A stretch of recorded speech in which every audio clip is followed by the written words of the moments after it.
మరి ఏ ధైర్యంతో కాంగ్రెస్ వాళ్ళు ఈ క్యాండిడేట్ను పోటీ పెట్టారు సుదర్శన్ రెడ్డి గారిని? ఓడిపోవడం అనేది ఖాయం, కానీ మెజార్టీ ఉంటేనే పోటీ చేయాలని లేదు. ఆయన్ని ఉపరాష్ట్రపతి అభ్యర్థిగా ప్రకటించిన వెంటనే ఆయన రాజకీయాలకు దూరం అవుతున్నానని కన్నీళ్లు పెట్టుకున్నారు. వెంకయ్య నాయుడు గారికి రాజకీయాల్లో రిటైర్ కావాలని లేకుండే.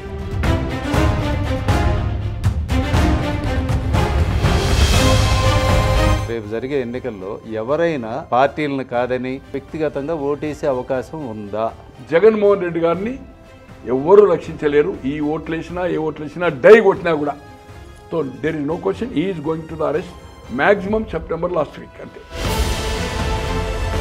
కోమటిరెడ్డి రాజగోపాల్ రెడ్డి గారు కొంతమంది ఎమ్మెల్యేలతో 25 మంది శాసనసభ్యులతో మీటింగ్ చేశారు అంటున్నారు. 25 కాదు, 5 కూడా ఛాన్స్ లేదు. మీటింగ్ అయితే జరగలేదు.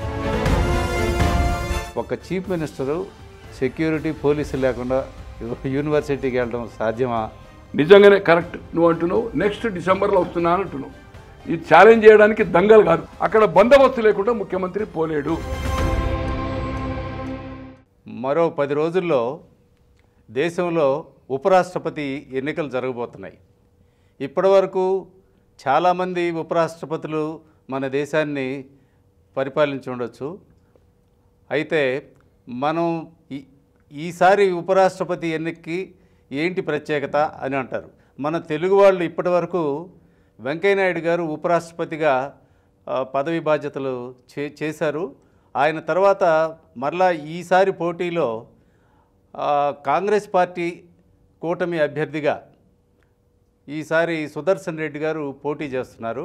అంటే ఒక తెలుగు వ్యక్తి ఈ పోటీలో ఉన్నారు కాబట్టి ప్రతి వాళ్ళు, మన తెలుగు రాష్ట్రాల్లో ఉన్న ప్రతి వాళ్ళు ఈ ఎన్నికల మీద సహజంగానే కొంత ఆసక్తి ఉంటుంది. ఎన్డీఏకి ఇప్పుడున్న పరిస్థితుల్లో స్పష్టమైన కూటమి ఉన్నా కూడా కాంగ్రెస్ ప్రతిష్టాత్మకంగా తీసుకొని ఈ ఎన్నికల్లో అభ్యర్థిని నిలబెట్టింది. ఈ రాబోయే ఎలక్షన్స్ ఎలా ఉంటాయి, ఈ సినారియో ఎలా ఉంటుంది అనే దాని మీద ఈరోజు మనకి విశిష్ట అతిథి మాజీ శాసనసభ్యులు, మాజీ ఆర్టీసీ చైర్మన్గా చేసిన అనుభవజ్ఞులైన రాజకీయ నాయకులు గోనె ప్రకాష్ రావు గారు మనతో ఉన్నారు. వారు ఈ జరగబోయే ఉపరాష్ట్రపతి ఎన్నికల సినేరియా ఎలా ఉంటుంది అనే దాని మీద మనకి కొంతవరకు విశ్లేషిస్తారు.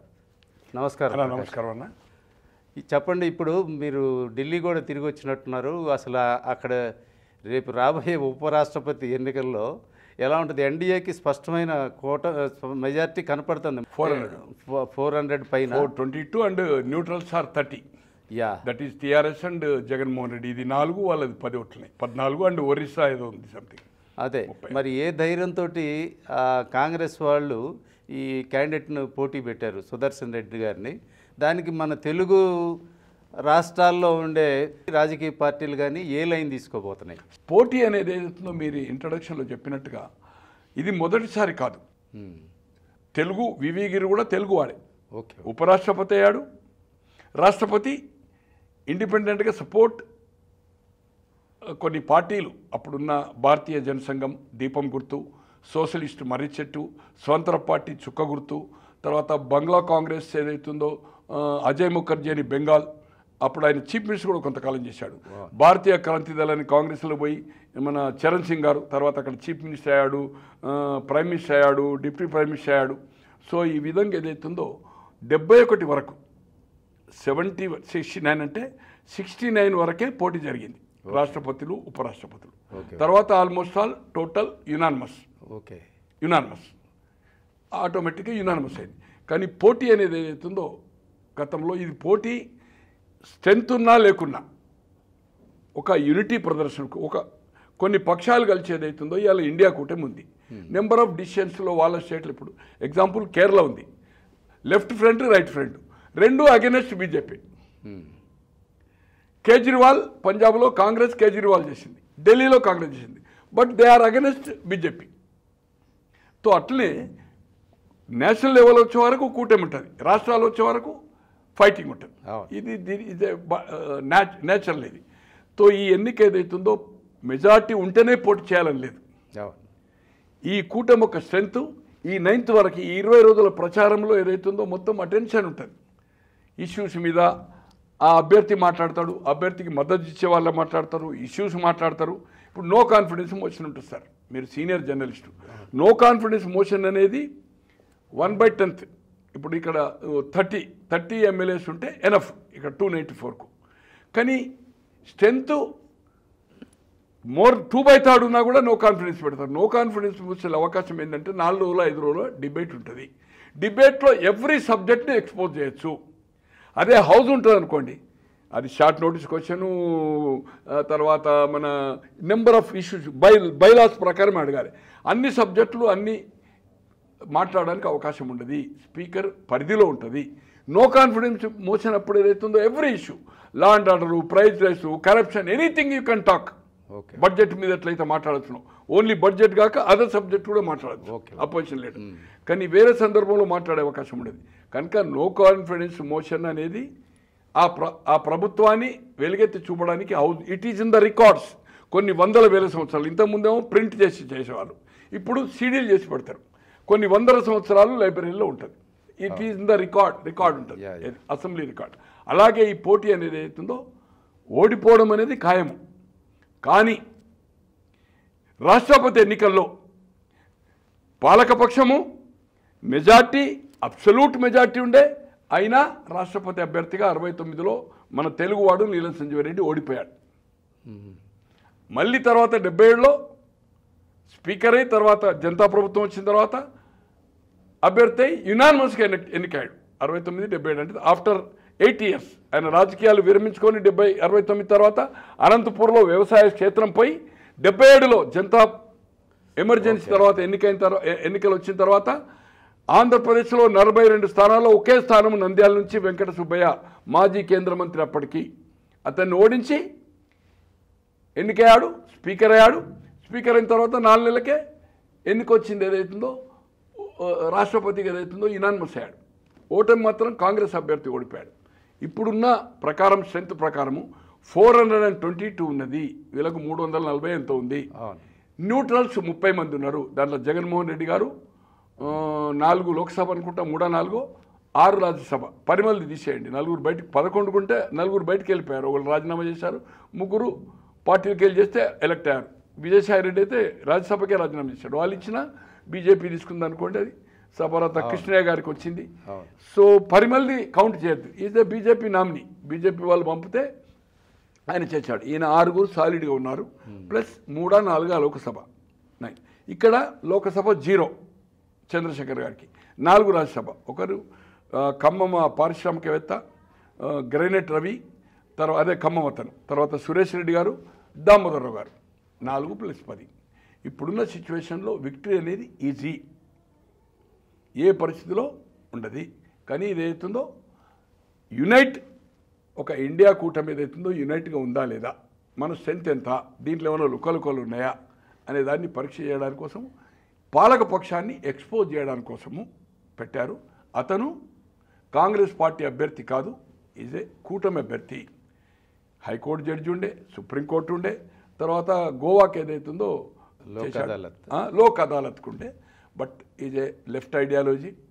కానీ దురదృష్టకరము, ఇది అవుట్ ఆఫ్ ద, మీరు అడగకుండా చెప్తున్నాను, ఒక హోమ్ మినిస్టర్ షా గారు అతన్ని ఒక జడ్జిమెంట్ను, ఆయన ఇండివిజువల్ జడ్జిమెంట్ ఇవ్వలే. సులోడా బెంగాల్ ఏదో నక్సల్, దానివల్ల ఒక 5 సంవత్సరాలు నక్సలైజం ఇప్పటికే ఖతమైపోతుండే. ఈయన వల్ల ఏదైతుందో ఇది నక్సల్ సపోర్ట్ అని చెప్పడము, ఓటమి అనేది ఖాయము. కానీ ఒక హోమ్ మినిస్టర్ అయి ఉండి, అది ఆయన సింగిల్ జడ్జి తీర్పు కాదు, అవును, అది 4-6 తీర్పు. దాన్ని ఏదైతుందో పాయింట్అవుట్ చేయడము, ఇది ఒక అత్యున్నతమైన న్యాయస్థానం. 2 జడ్జీలు ఇచ్చారన్న, తర్వాత ఒక 2 రివ్యూ కమిటీలో మళ్ళీ 2 జడ్జీలు దాన్ని పాస్ చేశారు. దాన్ని విమర్శించడం అనేది ఇది తగదు. అంటే అవసరం లేదు, ఇక్కడ ఓటమే అనే అవకాశం కూడా లేదు.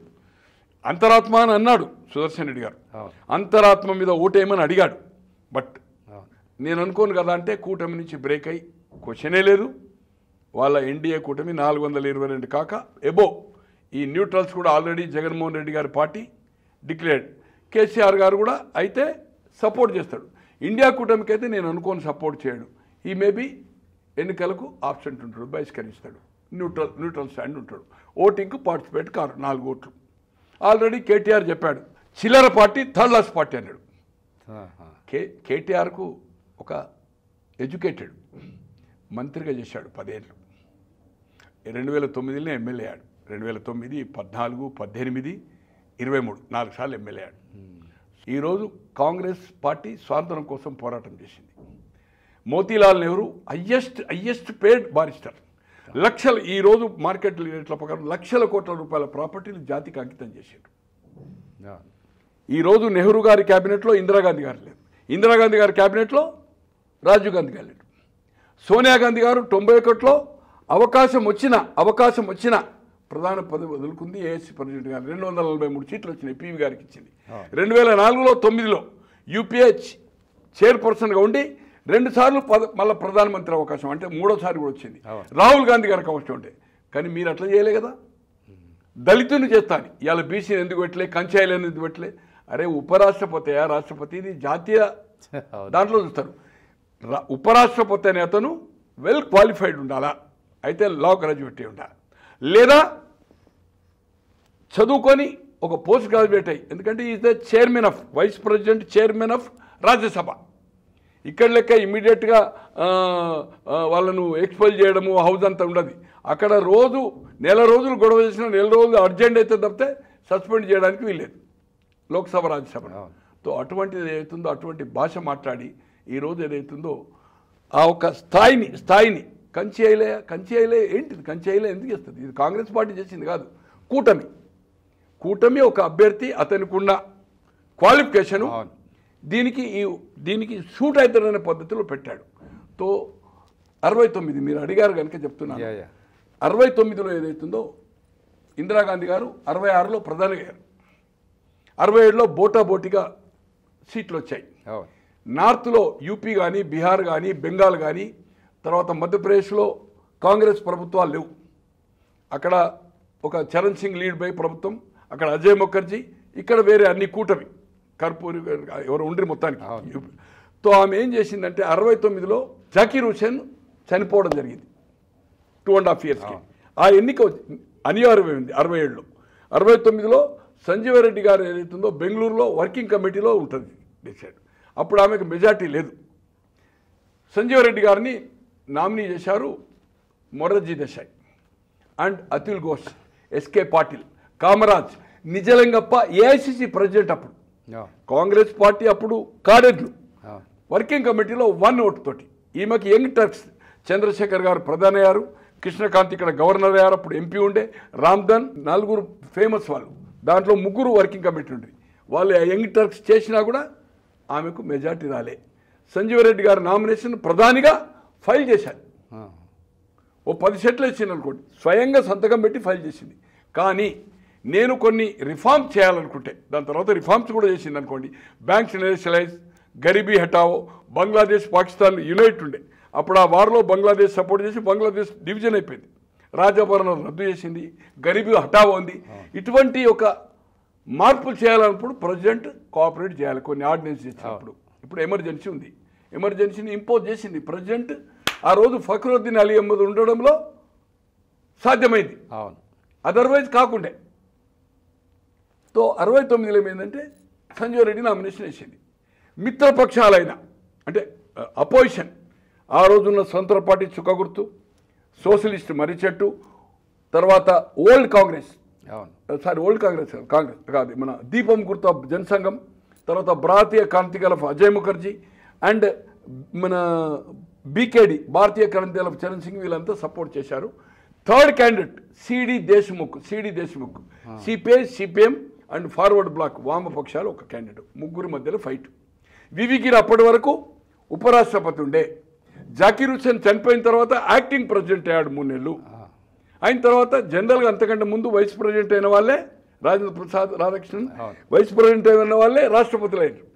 ఈయనకు అవకాశం ఇయ్యనందుకు ఇతను ఇండిపెండెంట్గా నామినేషన్ వేశాడు. ఈ పార్టీలన్నీ మద్దతు పలికినప్పుడు చివరి నిమిషంలో నాకు సంజీవ రెడ్డి గారు ఈ అగ్రనాయకుల చేతుల్లో ఇండస్ట్రియల్ లాబీ అంటే మొరార్జీ దేశాయ్ అంటే డిప్యూటీ ప్రైమ్ మినిస్టర్ ఉండే, ఆయన ప్రైమ్ మినిస్టర్ క్యాండిడేట్. 66లో ఏదైతుందో లాల్ బహదూర్ శాస్త్రి గారు చనిపోయిన తర్వాత ఇందిరాగాంధీ గారు ప్రైమ్ మినిస్టర్ క్యాండిడేట్, అవును ఇద్దరి మధ్యలో ఒపీనియన్ తీసుకున్నారు లోక్సభ సభ్యుల్ని. కామరాజ్ అప్పుడు స్టాండ్ తీసుకున్నాడు. Kamaraj is a big leader in south, అవును అంటే నార్త్లో కూడా అతనికి పేరు. అప్పటికే ఆయన తమిళనాడులో 2 సార్లు ముఖ్యమంత్రి. అతను స్టాండ్ తీసుకొని ఇందిరాగాంధీకి చేశాడు. మొరార్జీ అయితే మన మాట విన్నాడు, ఇండస్ట్రియల్ లాబీ, మనమే ఈజ్ ఏ పూర్ క్లాస్. అవును ఎవరు? కామరాజ్. తో ఇందిరాగాంధీ గారు ఏదైతుందో బ్యాక్గ్రౌండ్ చూసినప్పుడు కానీ పోరాటం చూసినప్పుడు కానీ ఏదైతుందో సపోర్ట్ చేసి ఆ రోజు ఇందిరాగాంధీ గారు ప్రధాని అయిపోయారు. తో ఈ రాష్ట్రపతి ఎన్నికల్లో ఏం జరిగిందంటే ఆత్మ ప్రబోధ అని పత్రికలో వస్తుంది, అంతరాత్మ మీద అని ఓటు అడిగింది. డైరెక్ట్గా కొంతమందికి ఫోన్ చేసింది ఆమె ప్రధాని, కొంతమందిని చీఫ్ మినిస్టర్ చేసింది. ఆమె వెనక నామినేట్ అయ్యాడు. ఇప్పుడు బ్రహ్మానంద రెడ్డి గారు ఉన్నారు ఎగ్జాంపుల్, 64లో అయ్యాడు. 64 అంటే అప్పుడు లేదనుకోండి, లాల్ బహదూర్ సార్. ఈమె 66 అయింది, 64 to 71 అన్నాడు. తో బ్రహ్మానంద రెడ్డి గారికి ఫోన్ చేసింది.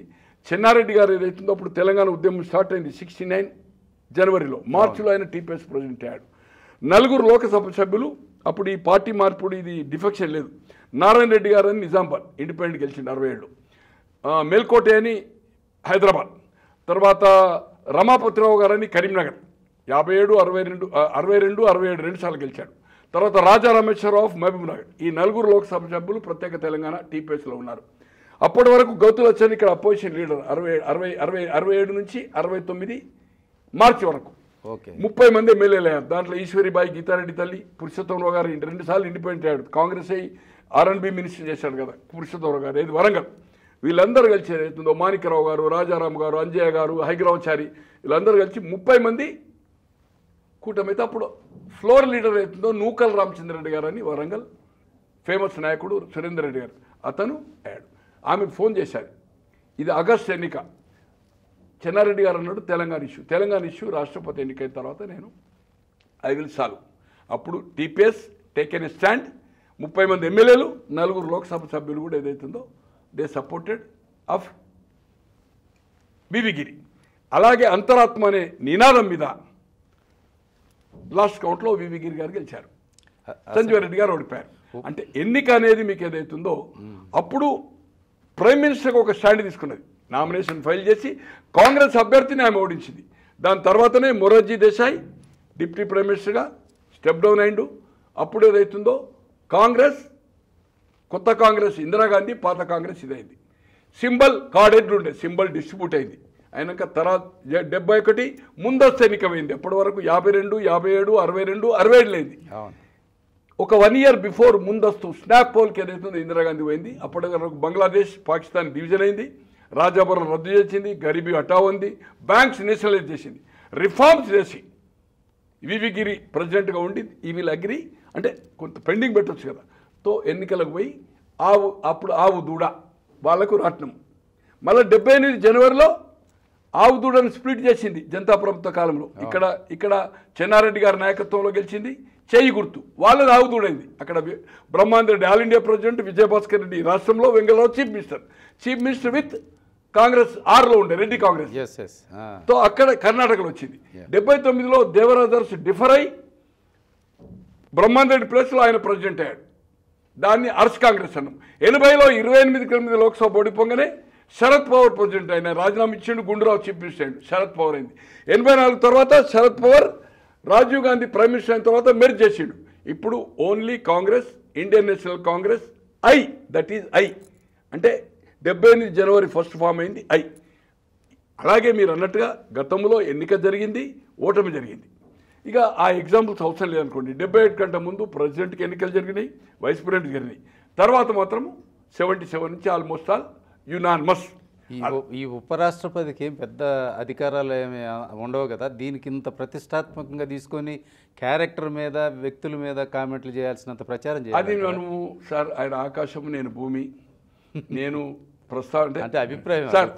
నా ఒక సిటిజన్గా వయసులో కూడా నేను ఎమ్మెల్యే, ఒక 6 నెలలు ఎమ్మెల్యే కావచ్చు, రాజకీయాల్లో చూస్తున్న ప్రకారం ఇది హోదాకు తగ్గది.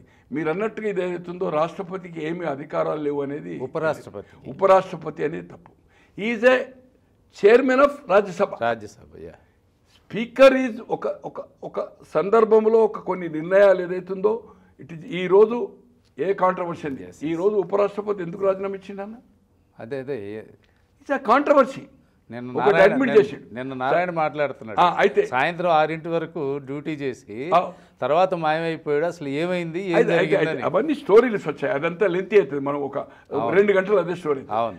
ఇన్ కాంట్రవర్సీ ప్రభుత్వానికి వ్యతిరేకంగా ఒకదాన్ని ఏదైతుందో అపోజిషన్ ఇచ్చినప్పుడు దాన్ని అలౌ చేశాడు. తో స్పీకర్ రోల్ అనేది, చైర్మన్ అంటే స్పీకర్ అంటే కదా. ఉపరాష్ట్రపతి అనేవాడు రాజ్యసభ చైర్మన్ అంటే దట్ ఈస్ ద స్పీకర్. దాన్ని చైర్మన్ అంటారు, ఇక్కడ స్పీకర్ అంటారు. ఇక్కడ కౌన్సిల్ చైర్మన్ అంటారు, అసెంబ్లీ స్పీకర్ అంటారు. అవును. చైర్మన్ అంటే స్పీకరే, అంతే. స్పీకర్. దట్ ఈజ్ ఏ గతంలో సాంప్రదాయం ఉండే, కేంద్రంలో కానీ రాష్ట్రాల్లో కానీ ఎవరైతే స్పీకర్గా ఎన్నికైతారో, ఉపరాష్ట్రపతిను నాన్ పార్టీ మెంబర్ ఉండడు.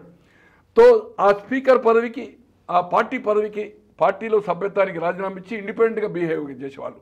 కొన్ని రాష్ట్రాల్లో స్పీకర్ ఇంపార్షియల్గా రన్ చేసినప్పుడు 5 సంవత్సరాల తర్వాత తను పోటీ చేస్తే ఆ నియోజకవర్గంలో ఏ పార్టీ పోటీ పెట్టకుండా యునానిమస్ తెచ్చిన సంఘటనలు కోకోలలో ఉన్నాయి పలు రాష్ట్రాల్లో. అలాగే నీల సంజీవ రెడ్డి గారు 77లో స్పీకర్ అయి జనతా పార్టీకి రాజీనామా చేసి ఇండిపెండెంట్గా ఉన్నాడు. ఇక్కడ కూడా నెంబర్ ఆఫ్ స్పీకర్స్ మన రాష్ట్రంలో 77 కంటే ముందు స్పీకర్స్ రాజీనామా చేసేవాళ్ళు.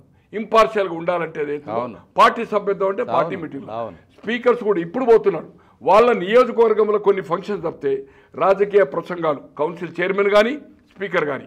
ఈరోజు సుఖేందర్ రెడ్డి గారు ఏం మాట్లాడుతున్నారో మనం చూస్తున్నాం, రాజకీయాలు మాట్లాడుతున్నాడు. No, is a judiciary. జడ్జిలకు సుప్రీంగా ఎట్లయితే అధికారాలు ఉంటాయో స్పీకర్ కూడా దాన్ని క్వశ్చన్ చేయడానికి వీలేదు. మనం డిఫెక్షన్ బిల్ చూస్తున్నాం. వీళ్ళు డిస్పోజ్ చేసిన తర్వాతనే కోర్టు ఇంటర్ఫేర్ కావాలి. మీకు చిన్న విషయం సపోర్ట్ చేస్తాను.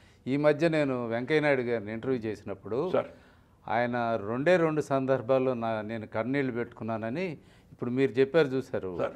ఆయన్ని ఉపరాష్ట్రపతి అభ్యర్థిగా ప్రకటించిన వెంటనే ఆయన రాజకీయాలకు దూరం అవుతున్నానని కన్నీళ్లు పెట్టుకున్నాడు. అంతే కదా, తనకి ఇంట్రెస్ట్ రిజైన్ చేసాడు. అంటే పార్టీకి రిజైన్ చేయాలి కదా. నేను దీంట్లో పెరిగి ఈ స్థాయికి వచ్చాను, ఇవాళ నేను అదే పార్టీకి రిజైన్ చేస్తాను. అఖిల భారత ప్రెసిడెంట్ ఉండే. అవును. మోడీ గారు అప్పుడు ఎక్కడుండ్రి? అవును, మోడీ గారు ఎక్కడుండ్రి? అవును, ఆయన పార్టీ ఆఫీస్ కూడా ఆయన కట్టించాడట. ఇంకోటండి, వెంకయ్య నాయుడు గారికి రాజకీయాల్లో రిటైర్ కావాలని లేకుండే. కొన్ని పరిస్థితుల్లో మోడీ గారు ఏదైతుందో ఏ మాట కామాట చెప్పాలంటే దాంట్లో రాజకీయాలు ఉన్నాయి. అతన్ని ఏదైతుందో తప్పియాలనే ఉద్దేశంతో దానికి పలు కారణాలని ఇప్పుడు రన్నింగ్ దాంట్లో ఉన్నారు కనుక ఆ సబ్జెక్టు నేను చెప్పడం బాగుండదు. ఆ ఇష్యూలో ఏదైతుందో ఒకరి కోసము అతనికి ఇతను కొంత మద్దతు పలికిండనే ఉద్దేశంతో, ఆ రాష్ట్రానికి మద్దతు పలికిండనే ఉద్దేశంతో ఇతనికి కావాలని ఏదైతుందో పాలిటిక్స్ నుంచి దూరం చేయడానికి చేశాడు. అంటే మనసులో పెట్టుకొని ఇప్పుడు 75 ఏళ్ళు ఎట్లయితే లిమిట్ పెట్టుకున్నారో అద్వానీ గారు, బీజేపీ ప్రెసిడెంట్, వాళ్ళిద్దరికి ఇప్పుడు మళ్ళీ 75 సెప్టెంబర్కి అయిపోతుంది కదా. ఇప్పుడు ఆర్ఎస్ఎస్ చీఫ్ 75 ఏళ్ళకి రిటైర్ అవుతారు కావాలి అనే ఒక పాలసీ పెట్టారని నిన్నటి వరకు చర్చ నడిచింది. దాంతో మోడీ గారు కూడా రేపు సెప్టెంబర్లో 75 ఏళ్ళు అయిపోతాయి, ఆయన పదవిలో నుంచి ఆయన దిగిపోతారని చెప్పి ఒక ప్రచారం జరిగింది. ఇవాళ నిన్న సడన్గా మహేష్ భగత్ ఆయన ఏం చేశారు, నేను ఎక్కడ ఎవరిని 75 ఏళ్ళకి రిటైర్మెంట్ కమ్మని చెప్పలేదు, నేను అవుతానని చెప్పలేదు, అంతే కదా, నాకు ఒంట్లో ఓపికన్నంతకాలం చేస్తానని. ఈరోజు సార్ అందరూ అనుకుంటారు షా గారు మోడీ గారు అని. Modi is the taking the individual decision, some bureaucrats తనకు ఎవరో అడ్వైజర్. షా గారికి కూడా తెలియదు ఏ డిసిషన్ తీసుకుంటుంది, ఆయన అమలు చేసే ముందు ఆయనకు చెప్తాడంతే. మీటింగ్స్లో కూడా సెల్ పట్టుకుపోవడానికి వీల్లేదు. నోట్ల రద్దు కానీ నెంబర్ ఆఫ్ ఇష్యూస్ అక్కడికి వెళ్ళే వరకు షా గారికి కూడా తెలియదు. తో ఈరోజు నేను పక్కా చెప్తున్నాను, అందరికీ ప్రచారం జరిగింది. ఇప్పుడు మీరు అంటున్నారు నేను అది చూడలేదు, 75 ఏళ్ళది. అతను కంప్లీట్ ఈ టర్మ్ ఉంటాడు. ఈ టర్మే కాదు, వచ్చే ఎన్నికలు మోడీ గారు ప్రధానిగానే ఎన్నికలు పోతారు. మళ్ళీ కూడా మీరు రాసుకోండి 10-20 తగ్గినా కూడా 99.9 బీజేపీ కూటమి ప్రభుత్వం వస్తుంది. మోడీ గారు ఏదైతుందో మళ్ళీ ప్రధాని అవుతాడు. ఆయనదొక దృక్పథం ఉంది. దాన్ని నాకుండే సమాచారం ఆర్ఎస్ఎస్ లైన్ కూడా తీసుకెళ్లాడు, వాళ్ళతో చర్చించాడు. ఒక రికార్డ్ బ్రేక్, ఒక సంఘ్ నుంచి వచ్చిన ఒక మామూలు కార్యకర్త ఈ దేశ ప్రధాని. నెహ్రూ గారు 17 సంవత్సరాల 47 నుంచి 64 వరకు ఉన్నారు, 17 ఇయర్స్ సమ్.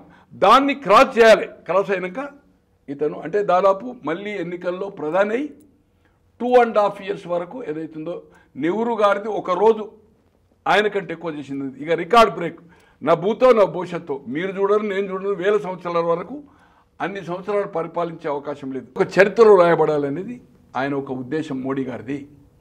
ఇది అవును, నాకుండే సమాచారము. ఓకే, ఆర్ఎస్ఎస్లో కూడా డిస్కస్ జరిగింది. సంఘ్ కార్యకర్త, సంఘ్ నుంచి వచ్చిన వాడు, టీ అమ్ముకొని ఆయన చెప్పిండు, టీ అమ్ముకొని వచ్చినవాడు, సంఘ్ ఒక దేశంలో రికార్డ్ బ్రేక్ చేసిండు అనేది ఇది ఉండాలనేది ఉంది. దాన్ని సంఘ్ కూడా అంగీకరించింది. దాని పరిణామం అనుకుంటా. అంటే 75 ఏళ్ళు లేదు ఇప్పుడు, ఇక మోడీ గారి ఈ టర్మ్ వరకు ఉంటుందని. ఆ టర్మ్ అప్పుడు అంటారు మళ్ళీ ప్రధాని అయినా ఆయన ప్రచారం చేస్తారు. అంటే ఇంకో మాట కూడా అన్నారు భగత్ గారు ఇవాళ స్టేట్మెంట్లో, మేము ప్రభుత్వాన్ని ఏమీ ఇన్ఫ్లుయెన్స్ చేయము, మేము అవసరమైనప్పుడు ఏదైనా అడిగితే సలహా ఇస్తాం అన్నట్టు మాట్లాడారు. సార్ అది మాట్లాడింది నేను చూడలే కానీ సార్ ఇవాళ సంతోష్ గారు ఎవరు sir? He will be the sit in the prime minister office. North block south block వస్తాడు ఆఫీస్ అంతా. ఇక్కడ ప్రతి శాఖలో ప్రతి పార్టీలో సంఘ్ నుంచి 99% వాళ్ళు మ్యారేజ్ చేసుకోరు. టోటల్ కంట్రోల్డ్ బై అధ్యక్షుడు, రాష్ట్ర అధ్యక్షుడు అనేది ఓన్లీ పైకి ప్రెస్ కాన్ఫరెన్స్లే నడిపించేది. ఒక మొన్నటిదనక మంత్రి శ్రీనివాస్ అని ఉండి ఇప్పుడు ఎవరున్నారు ఆయన వేరే రాష్ట్రానికి అది చేశాడు, వాళ్ళే కంట్రోల్ చేస్తారు. సంఘ్ సంఘ్ సంఘ్ ఇప్పుడు అక్కడ general secretary Santosh is the Nadda కాదు, సంతోషే అంతా. అంటే బయటికి రారు వాళ్ళు. ఎవ్రీథింగ్ స్ట్రాటజీలు, ఎలక్షను, హియరింగ్, ఇప్పుడు ఇంతకుముందు పైసలు లేకుండా ఇప్పుడు కోర్టులు కూడా వాళ్ళ ద్వారానే అంతా. ఎవ్రీథింగ్ సంఘ్ చూస్తారు. రాష్ట్రంలో ఒకరు ఉంటారు, కేంద్రంలో ఒకరు ఉంటారు. ఎవ్రీథింగ్ ఆ statement wrong. Everything controlled by Sangh. ఇవాళ గవర్నర్లు అయినా ఏదైనా కూడా సంఘ్తో కంటే ఒక అడ్వైజర్ ఇచ్చుడు కాదు, అన్నిట్లో సంఘ్ ఇన్వాల్వ్ అవుతుంది. ఎన్నికల ప్రచారంలో కూడా విశ్వ హిందూ పరిషత్, సంఘ కార్యకర్తలు వాళ్ళకు సంబంధం లేకుండా everything they will take care. ఇది నమ్మశక్యం కానీ, ఎందుకంటే ఇది ఈ 75 ఏళ్ళది ఆయన రూల్ పెట్టిండి. ఇది కాకపోవడానికి కోసం, ఇది ప్రచారం కోసం నేను అనుకుంటున్నా భగత్ గారు ఇచ్చుంటారు. రేపు జరిగే ఎన్నికల్లో ఎవరైనా వ్యక్తిగతంగా మీరు చెప్పినట్టు ఆత్మ ప్రబోధం ప్రకారం ఓటేసే అవకాశం ఉందా? పార్టీలను కాదని ఈ జరిగిన విమర్శలు, ఈ ధన్కడ్ని తప్పించిన తీరు, వీటన్నిటిని మనసులో పెట్టుకుని ఎవరైనా వ్యక్తిగతంగా ఓటేసే అవకాశం ఉందా? నేను అనుకుంటా ఛాన్సెస్ లేదు. ఎందుకంటే ఇక్కడ బోటాబోటీగా ఉన్నప్పుడు ఒక 5-10 ఉన్నప్పుడేమో డిఫరెన్స్ ఉంటుండే. బట్ చాలా గ్యాప్ ఉంది. మోర్ దాన్ 100 ఓట్స్ ఉన్నాయి. అంటే 100 ఓట్స్ మళ్ళీ కౌంట్ చేసినప్పుడు అది వేలలో పోతుంది. ఏది ఒక ఎంపీకి ఇంత ఓట్ అని చెప్పిన కదా నేను. But there is no chance at all. ఇప్పుడు సార్ ఏ మాటకా మాట జగన్మోహన్ రెడ్డి గారు 14 నుంచి నేను సెక్యులర్ అని చెప్పి ఎన్నికల ముందు, తెలుగుదేశం అధికారం వచ్చిన తర్వాత ఆయన కేసులుగా దానికా ఈ ఆల్ అవుట్ సపోర్టెడ్ బీజేపీ. ఏ రోజు ఒక బీజేపీని ఒక మాట 14 to 19లో చీఫ్ మినిస్టర్ అయినాక ఆల్ అవుట్ అయిందా?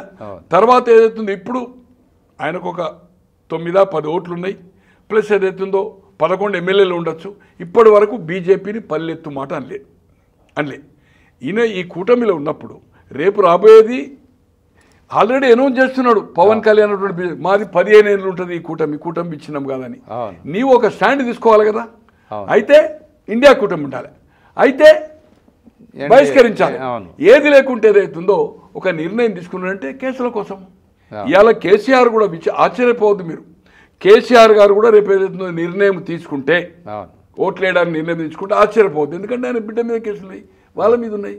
ఇవన్నీ పోవాలంటే ఏదైతుందో ఓన్లీ వీళ్ళ వ్యక్తిగత ప్రయోజనాలుగా ఇక్కడ టీఆర్ఎస్ కానీ అక్కడ ఆయన పోయినసారి 14లో ఇండివిజువల్ చేసిండు, బీజేపీని క్రిటిసైజ్ చేసిండు. వెనకాల 14 నుంచి 19 వరకు సపోర్ట్ చేసిండు కదా మోడీ గారిని. 19 నుంచి ఒక 1.5 year బిఫోర్ జిఆర్ స్వామి ఇష్యూ వరకు ఎప్పుడు సపోర్ట్ చేసిండు కదా. వివాదాస్పద బిల్లులకు కూడా సపోర్ట్ చేసిండు కదా. కూటమితో ఎప్పుడు లేడు కదా. ఈవెన్ అగ్రికల్చర్ బిల్లు కూడా, మున్సిపల్ గ్రేటర్ హైదరాబాద్ ఎలక్షన్ అవుతుంది 4 years బ్యాక్ అవుతుంటే లాల్ బహదూర్ స్టేడియం పెట్టి నేను గుత్తా చూసుడు 10 లక్షలతో మీటింగ్ పెడతా, I'm opposing of agriculture bill అన్నాడు. కేటీఆర్ గారు ఏదైతుందో డిఫాక్టో చీఫ్ మినిస్టర్ కదా, బెంగళూరు హైవే దిగ్బంధం చేసిండు. తెల్లారిపోయింది అక్కడ ఏదైతుందో డై కొట్టి అగ్రికల్చర్ బిల్ కూడా ఓటేసిండు కదా. ఓటేసిండా లేదా? హైవే దిగ్బంధం చేసిండు కేంద్ర మంత్రిగా. మొత్తం బ్లాక్ అయిపోయింది బెంగళూరు హైవే చేసిండు, అన్ని రోడ్లను బ్లాక్ చేసిండు పాలక పక్షంలో ఉండి. కనుక వీళ్ళ కేసుల కోసం ఏదైతుందో ఈ రెండు కూడా ఆ న్యూట్రల్లో నవీన్ పట్నాయక్ నాకు ఐడియా లేదు. బట్ ఈ 2 ఏదైతుందో 4+10 ఈ 14 ఓట్లు కూడా ఏదైతుందో వాళ్ళకే పడతాయి. అంటే జగన్ ఆల్మోస్ట్ ఆల్ ఒప్పుకున్నట్టే ఆల్రెడీ బొత్స ఆయన ఇవ్వలే చెప్పేశాడు సత్యనారాయణ ఇచ్చింది కదా, అవును. ఆయన ప్రెస్కొచ్చి మీరు ఆర్ సపోర్టింగ్ అన్నాడు కదా. ఈ రోజు మీరు ఇంకోటి very important out of the way, ఆయన ఏం చెప్తుండు, మొన్న రాహుల్ గాంధీని ప్రశ్నించిండు, బీహార్లో ప్రశ్నిస్తున్నాడు, ఆంధ్ర గురించి ఎందుకు మాట్లాడతాడు, ఇక్కడ కూడా మొత్తం ఈ ఓట్లు మాయమైనా అన్నాడు. అవును. నువ్వు ఎప్పుడు సపోర్ట్ చేసినవా? నీ తండ్రి 2 సార్లు పీసీసీ అయిండు, 83 జూలై 98 మే 2 సార్లు ముఖ్యమంత్రి అయిండు. నీకు రాజకీయ జన్మనిచ్చింది 2009లో కాంగ్రెస్ పార్టీ. నీ బాబాయికి ఎమ్మెల్సీగా, ఎమ్మెల్యేగా, ఎంపీగా వివేకం గారికి ఇచ్చింది. మీ తల్లి అయితేనో నీ పార్టీ మీద ఎన్నికైంది, ఏది మీ తండ్రి చనిపోతే. బట్ ఇచ్చింది నువ్వు. ఈ రోజు ఏదైతుందో అక్కడ కూటమి ఉంది, కేంద్రంలో టీడీపీ వాళ్ళు ఉన్నారు, ఇక్కడ బీజేపీ వాళ్ళు ఉన్నారు. నీ స్టాండ్ ఏముండాలా? అవును. నీ స్టాండ్ ఏముండాలి? అయితే కూటమి పెట్టుకుండాలి, ఇండియా కూటమి. లేదా ఏదైతుందో నువ్వు బహిష్కరించాలి, న్యూట్రల్ ఉండాలి, ఆప్షన్ ఉండాలి. అటువంటి నువ్వు చేస్తున్నావు అంటే అయ్యా జగన్మోహన్ రెడ్డి గారు బికాస్ ఆఫ్ కేసుల కోసమే. బట్ ఈ ఓట్లు వేసినా వేయకున్నా ఎవరో రాజ్నాథ్ సింగ్ ఎవరో మాట్లాడారు, పార్టీ ప్రెసిడెంట్ మాట్లాడలే, ప్రైమ్ మినిస్టర్ మాట్లాడలే, షా గారు మాట్లాడలే, ఆయన మాట్లాడి రైట్ ఓకే. ఆయన డైరెక్ట్ చెప్పే ప్రెస్కి అడిగితే ఏమైనా ప్రశ్నలు అడుగుతారేమో, అందరినీ పిలవాలా, బొత్స గారితో చెప్పించిండు. ఏది ఇప్పుడు ఆయన రికగ్నైజ్ లీడర్ కదా, కౌన్సిల్ అయింది కదా. ఏది ఏమైనా ఇది పచ్చి అవకాశవాదము. కేసుల నుంచి జగన్మోహన్ రెడ్డి తప్పించుకోలేడు ఖచ్చితంగా. ఆ కేసులు ఏమైతే పక్కకు పెట్టండి, ఏది అల్లిబిల్లి కంపెనీలు, షూట్ కేసు కంపెనీలు, లిక్కర్ కేసులో జైలుకు పోవడం అనేది జగన్మోహన్ రెడ్డి గారు జస్ట్ 1 month 2 months. దాంట్లో బీజేపీకి ఏదో పర్మిషన్ ఇవ్వాలి, పర్మిషన్ ఇస్తేనే చంద్రబాబు గారు అరెస్ట్ చేస్తారు. చట్టము తన పని తను చేసుకపోతుంది. అయినా కూటమి బాధ్యత కనుక చంద్రబాబు గారు అంటాడు, ఏది ఏమైనా దీంట్లో అతన్ని బంధించక తప్పది. Ultimate is the culprit number 1. అంత లబ్ధి పొందింది అతనికే. వాళ్ళు కూడా నో అనే క్వశ్చన్ లేదు. జగన్మోహన్ రెడ్డి గారిని ఎవ్వరూ రక్షించలేరు. ఈ ఓట్లేసినా ఏ ఓట్లేసినా డై కొట్టినా కూడా. So there is no question, is going to the arrest maximum September last week అంతే. వాళ్ళు సంపాదించిన డబ్బు కంటే పోయిన ప్రాణాలు, కల్తీ మద్యంతో పోయిన ప్రాణాల విలువ ఎక్కువ కదా సార్. 10,000 20,000 అంటాను కానీ వేలల్లో అయితే పోయింది సార్, దాంట్లో అనుమానం లేదు. ఇప్పటికి హాస్పిటల్లో పాలైనరు, కిడ్నీలు ఫెయిల్ అయినాయి. నేను చెప్పాలంటే నేను ఎన్నికల ముందు కూడా పోయినాయి, ఫోటోలు తీసినాయి. ఏ లిక్కర్ ఎట్లా మీరు ఆ చీప్ లిక్కర్, భారతదేశంలో అటువంటి బ్రాండే లేదన్నా, లేవు.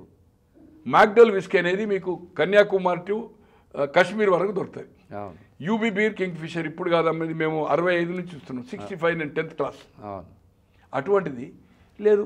ఇవాళ మ్యాక్డల్ అనేది ఏదైతుందో కంపెనీ షావాలిస్తే ఎంటైర్ సౌత్కి ఏదైతుందో మాగుంట సుబ్బరామరెడ్డి గారే దాదాపు ఇప్పటి వరకు 45-50 సంవత్సరాల నుంచి నీ పార్టీ ఎంపీ అతనిదే నువ్వు తీసుకోలే, కమిషన్ అడిగిన వాళ్ళకు వర్కౌటే కాదని అది తెచ్చుకోలే బ్రాండ్.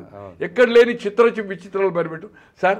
10 రూపాయల టీ కొట్టు ఏదైతుందో ఇవాళ 10 డిజిటల్ అయింది, ఇదేమంటారు ఫోన్పే అవుతుంది. నీకు 1000 రూపాయలు ఎట్లయితుందో cash ఎట్లయితుంది?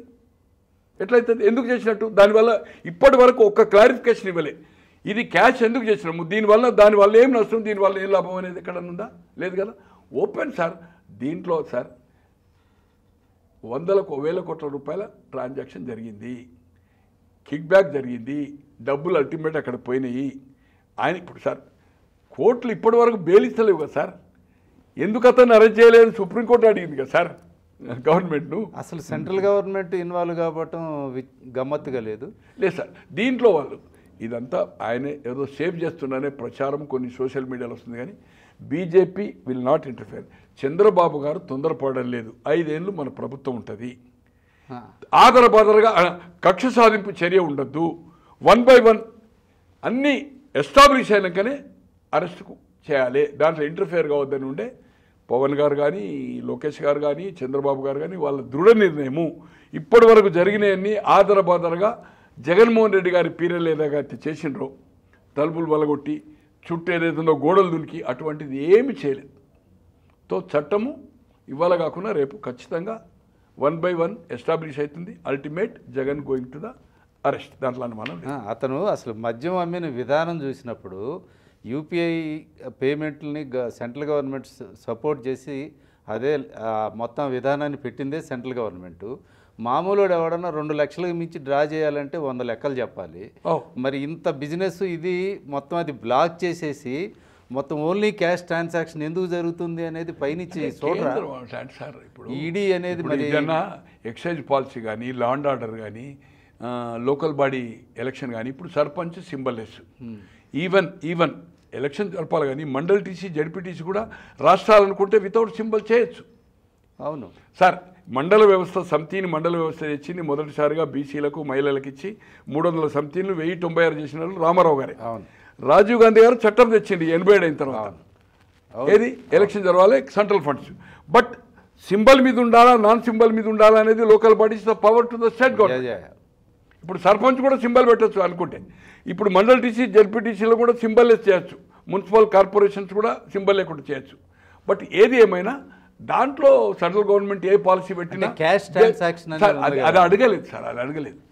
That will be the వాళ్ళకు వచ్చే జిఎస్టీయా ఇటువంటి దాని మీద అడగలుగుతుంది తప్పితే దాన్ని అడగలేదు. ఇంకోటి, కేసు ఫైల్ అయినప్పుడు, మనీ ట్రాన్సాక్షన్ అయినప్పుడు ఈడీ ఎంటర్ అవుతుంది.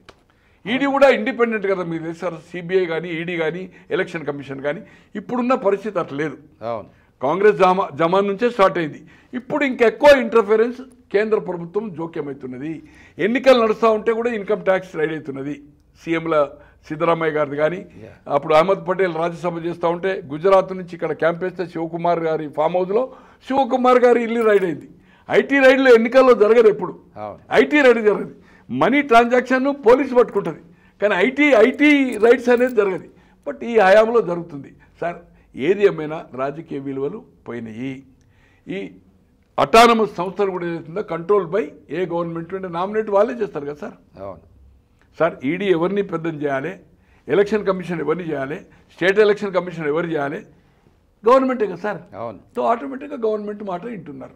వన్ మోర్ తెలంగాణ ఇష్యూలో ఇప్పుడు సీఎం గారు రేపు ఉస్మానియా క్యాంపస్కి పోలీసులు లేకుండా వస్తాను అని చెప్పి మొన్న ఒక సభలో, మొన్న అదే ఉస్మానియా క్యాంపస్లోనే వేరే కార్యక్రమంలో మాట్లాడారు. ఒక చీఫ్ మినిస్టరు సెక్యూరిటీ పోలీసులు లేకుండా యూనివర్సిటీకి వెళ్ళడం సాధ్యమా? బ్రహ్మాండమైన ప్రశ్న అడిగారు సార్. నిజంగానే గట్స్ రేవంత్ రెడ్డి గారికి, మా మిత్రుడు, మంచి మిత్రుడు, ఫైరు. ఆ రోజు నువ్వు ఎవరున్నారా నీ హాల్లో, ఏ స్టూడెంట్స్ ఉన్నారు? అంత ధైర్యం మీకుంటే, అంత నమ్మకం ఉంటే, నేను మీటింగ్కి ఇనాగరేషన్కి వస్తున్నా, పోలీసు కానీ ఎవరిని అరెస్ట్ చేయడానికి వీల్లేదు, ఎవరైనా విద్యార్థులు రావచ్చు అని ఠాగూర్ రెడ్డి అని చెప్పొచ్చు కదా. నేను కూడా లా కాలేజ్ చేసి క్యాంపస్లో 4 ఏళ్ళు ఉన్నాను. నేను విద్యార్థి సంఘ ప్రధాన కార్యదర్శిగా, ఉపాధ్యక్షునిగా 2 ఉద్యమాల్లో, మొదటి ఉద్యమంలో వరంగల్ నిజామాబాద్, రెండో జయాంధ్ర జయ తెలంగాణతో రాష్ట్రపతి పరిపాలన, రాజమండ్రి చెంచల్గూడ. నా జైలు మెట్టు పేర్ని కృష్ణమూర్తి గారు అప్పుడు అడ్వకేటే, తర్వాత మున్సిపల్ చైర్మన్ అయ్యాడు, తర్వాత ఎమ్మెల్యే అయ్యాడు, తర్వాత మంత్రి అయ్యాడు, ఆయన కొడుకు ఎమ్మెల్యే అయ్యాడు, మంత్రి అయ్యాడు, మనమడు ఓడిపోయాడు. కొనకళ్ళ గణపతి అని ఇప్పుడు 2 సార్లు లోక్సభ మచిలీపట్నం, ఇప్పుడు ఏపీఎస్ఆర్టీసీ చైర్మన్ అక్కడ. ఆయనకు మొన్న మిత్రపక్షాలు పవన్ కళ్యాణ్ షౌరికి పోవడం వల్ల ఆయనకు టికెట్ దొరకలే. వాళ్ళ తండ్రి కొనకళ్ళ గణపతి అని అప్పటికే 71 సంవత్సరాలు, గౌతులచ్చన్న గారి శిష్యుడు గౌడతన్, ఆయన జైలుమెట్టు. వెంకయ్యనాయుడు గారు, మాదాల జానకిరామ్ గారు ఆంధ్రసేన లీడర్లు. వాళ్ళిద్దరూ జైలుకి వచ్చిన తర్వాత మేము 2 అవర్స్కు మేము బ్రేక్ఫాస్ట్ చేసినాము. వాళ్ళు వచ్చారు. వచ్చిన తర్వాత 2 అవర్స్ తర్వాత మేము హైదరాబాద్ షిఫ్ట్ అయినాము. హైదరాబాద్లో నాగం జనార్దన్ రెడ్డి, నాయన్ నరసింహారెడ్డి, శీతల్ సింగ్ లష్కరీ, ఆర్బి మూలి, ఈశ్వరీబాయి, సత్యనారాయణ రెడ్డి గారని 78 నుంచి 90 వరకు రాజ్యసభ 2 టర్ములు. తర్వాత యూపీ గవర్నర్. మేమంతా జైలు మెట్స్. అటువంటిది మేము యూనివర్సిటీలో ఉన్నాము. మీకు నిజంగానే అంత కాన్ఫిడెన్స్ ఉంటే మొన్న ఎంతమందిని అరెస్ట్ చేశారు? మొత్తం కంచెబెట్టిందని రోడ్డుకు 2 సైడ్లు. ఇంజనీరింగ్ కాలేజ్ వనిత ఇక్కడి నుంచి ఎన్సీసీ కానించి విద్యానగర్కి వెళ్ళి ఎవరు కూర్చున్నారండి ముంగట? అసలు దయాకర్ ఎవరండి? Is MLC. ఎందుకు కూర్చున్నాడు? ఆయన భార్య ఆయన ఎందుకు కూర్చున్నాడు? నరేంద్ర రెడ్డి ఎందుకు కూర్చున్నాడు ముంగట? అడ్వైజర్లు 10 మంది అడ్వైజర్లు పోతారా? నువ్వు ప్రోటోకాల్ ఏది ఉంటే నువ్వు స్టేజ్ మీద కూర్చో, లేకపోతే శ్రోతలో కూర్చో. మేము కూడా ఆర్టీ చైర్మన్ డాష్ మీద మా సీట్ ఇచ్చి ఎక్స్ఎమ్మెల్యేలను కూర్చోబెట్టాం. ఏందండి మొత్తం అంతా కాంగ్రెస్ కార్యకర్తల లెక్క జరిగింది అక్కడ. ఎవరు స్టూడెంట్స్ లేరు, ఎవరు లేరు. నిజంగానే కరెక్ట్ నువ్వు అంటున్నావు. నెక్స్ట్ డిసెంబర్లో వస్తున్నా అంటున్నావు. ఇది ఛాలెంజ్ చేయడానికి దంగలు కాదు. ప్రతిపక్షంలో ఉన్నప్పుడు ఏదైతుందో ఏమైనా చేయొచ్చు. తను ఒక ముట్టడి అని ప్రగతి భవన్ ముట్టడి అని చెప్పి టీ షర్ట్ పాయింట్ వేసుకొని స్కూటర్ మీద పోయిండు, అక్కడ కంచె ఎక్కడానికి ప్రయత్నం చేసిండు. అది కాదు. ఈరోజు ముఖ్యమంత్రి అనేటోళ్ళు తెలంగాణ ఏమంటుందని ప్రథమ పౌరుడు గవర్నర్ అనుకుంటా, రెండో పౌరుడు, ప్రథమ పౌరుడు కీలక. పుట్టకాలు ఒప్పుకోదండి. ఈరోజు నీకేదైనా జరిగితే పోలీసు లేకుండా కమిషనర్కో వీసీకి సంబంధం లేదు. యూనివర్సిటీలో పోలీసు ఏదైనా అరెస్ట్ చేయాలన్నా ఏదైనా జరగాలంటే ఖచ్చితంగా ఏదైతుందో అక్కడ పోలీస్ స్టేషన్ ఉన్నా కూడా ఎక్స్ట్రా ఫోర్స్ రావాలంటే వీసీ పర్మిషన్ తీసుకోవాలి. ఒక లిమిట్. ఇప్పుడు అసెంబ్లీ ఉంది, స్పీకర్ పర్మిషన్ లేకుండా అసెంబ్లీకి రావడానికి వీల్లేదు, అసెంబ్లీలో ఇంటర్ఫియర్ అవ్వడానికి లేదు. తెలంగాణ ఉద్యమంలో పి నరసింహారావు గారు 3 రోజులు హౌజ్లో ఉన్నారు, ఉద్యమకారులు. ఆయన ఆర్టీసీ చైర్మన్ అయ్యాడు. తర్వాత 72 టికెట్ దొరకలేదు సిట్టింగ్ పోల్సాని నరసింహారావు అని హుజరాబాద్ నుంచి 3 రోజుల దానికి అరెస్ట్ చేయలేకపోయారు అక్కడ. తర్వాత స్పీకర్ పర్మిషన్ ఇచ్చిండు. అట్లే ఎమ్మెల్యే క్వార్టర్స్ పరిధి ఏదన్నా జుదగురం నడవని, అక్రమాలు నడవని, ఏదన్నా నడవని విత్ పర్మిషన్ ఆఫ్ స్పీకరే ఎంటర్ కావాలి. ఎక్కడ? ఎమ్మెల్యే క్వార్టర్స్లో. జుదగురాలు నడిచినాయి, చాలా నడిచినాయి ఇవన్నీ. ఎందుకంటే నేను 30 ఏళ్ళు అక్కడ ఉన్నాను. సో అక్రమాలు జరిగినాయి, స్పీకర్ పర్మిషన్ తోటే రావాలా, అదర్వైజ్ కాంట్.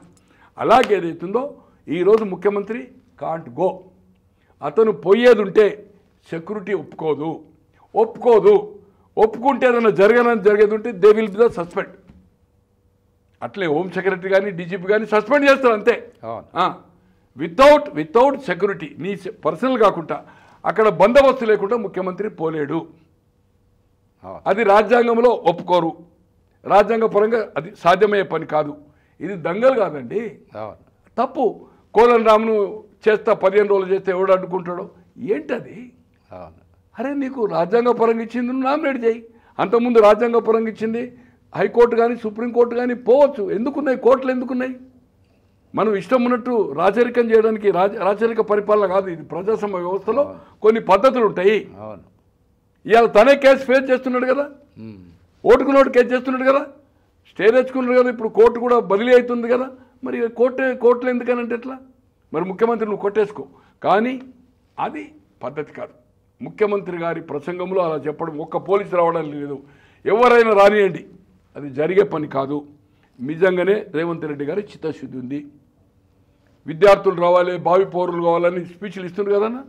ఎన్ఎస్సీ ఎలక్షన్స్ పెడుతుండ్రు కదా, నేషనల్ లెవెల్లో యూత్ కాంగ్రెస్ పెడుతుంది కదా, ఎలక్షన్ పద్ధతులనే కదా పార్టీలో. కోట్లు ఖర్చు పెడుతుంది కదా, ఈ రాష్ట్రంలో కోట్లు ఖర్చు పెట్టింది కదా. కొందరు గ్రూపులు, ముఖ్యమంత్రులు, మంత్రులు, కేంద్ర మంత్రులు సపోర్ట్ చేస్తుంది కదా.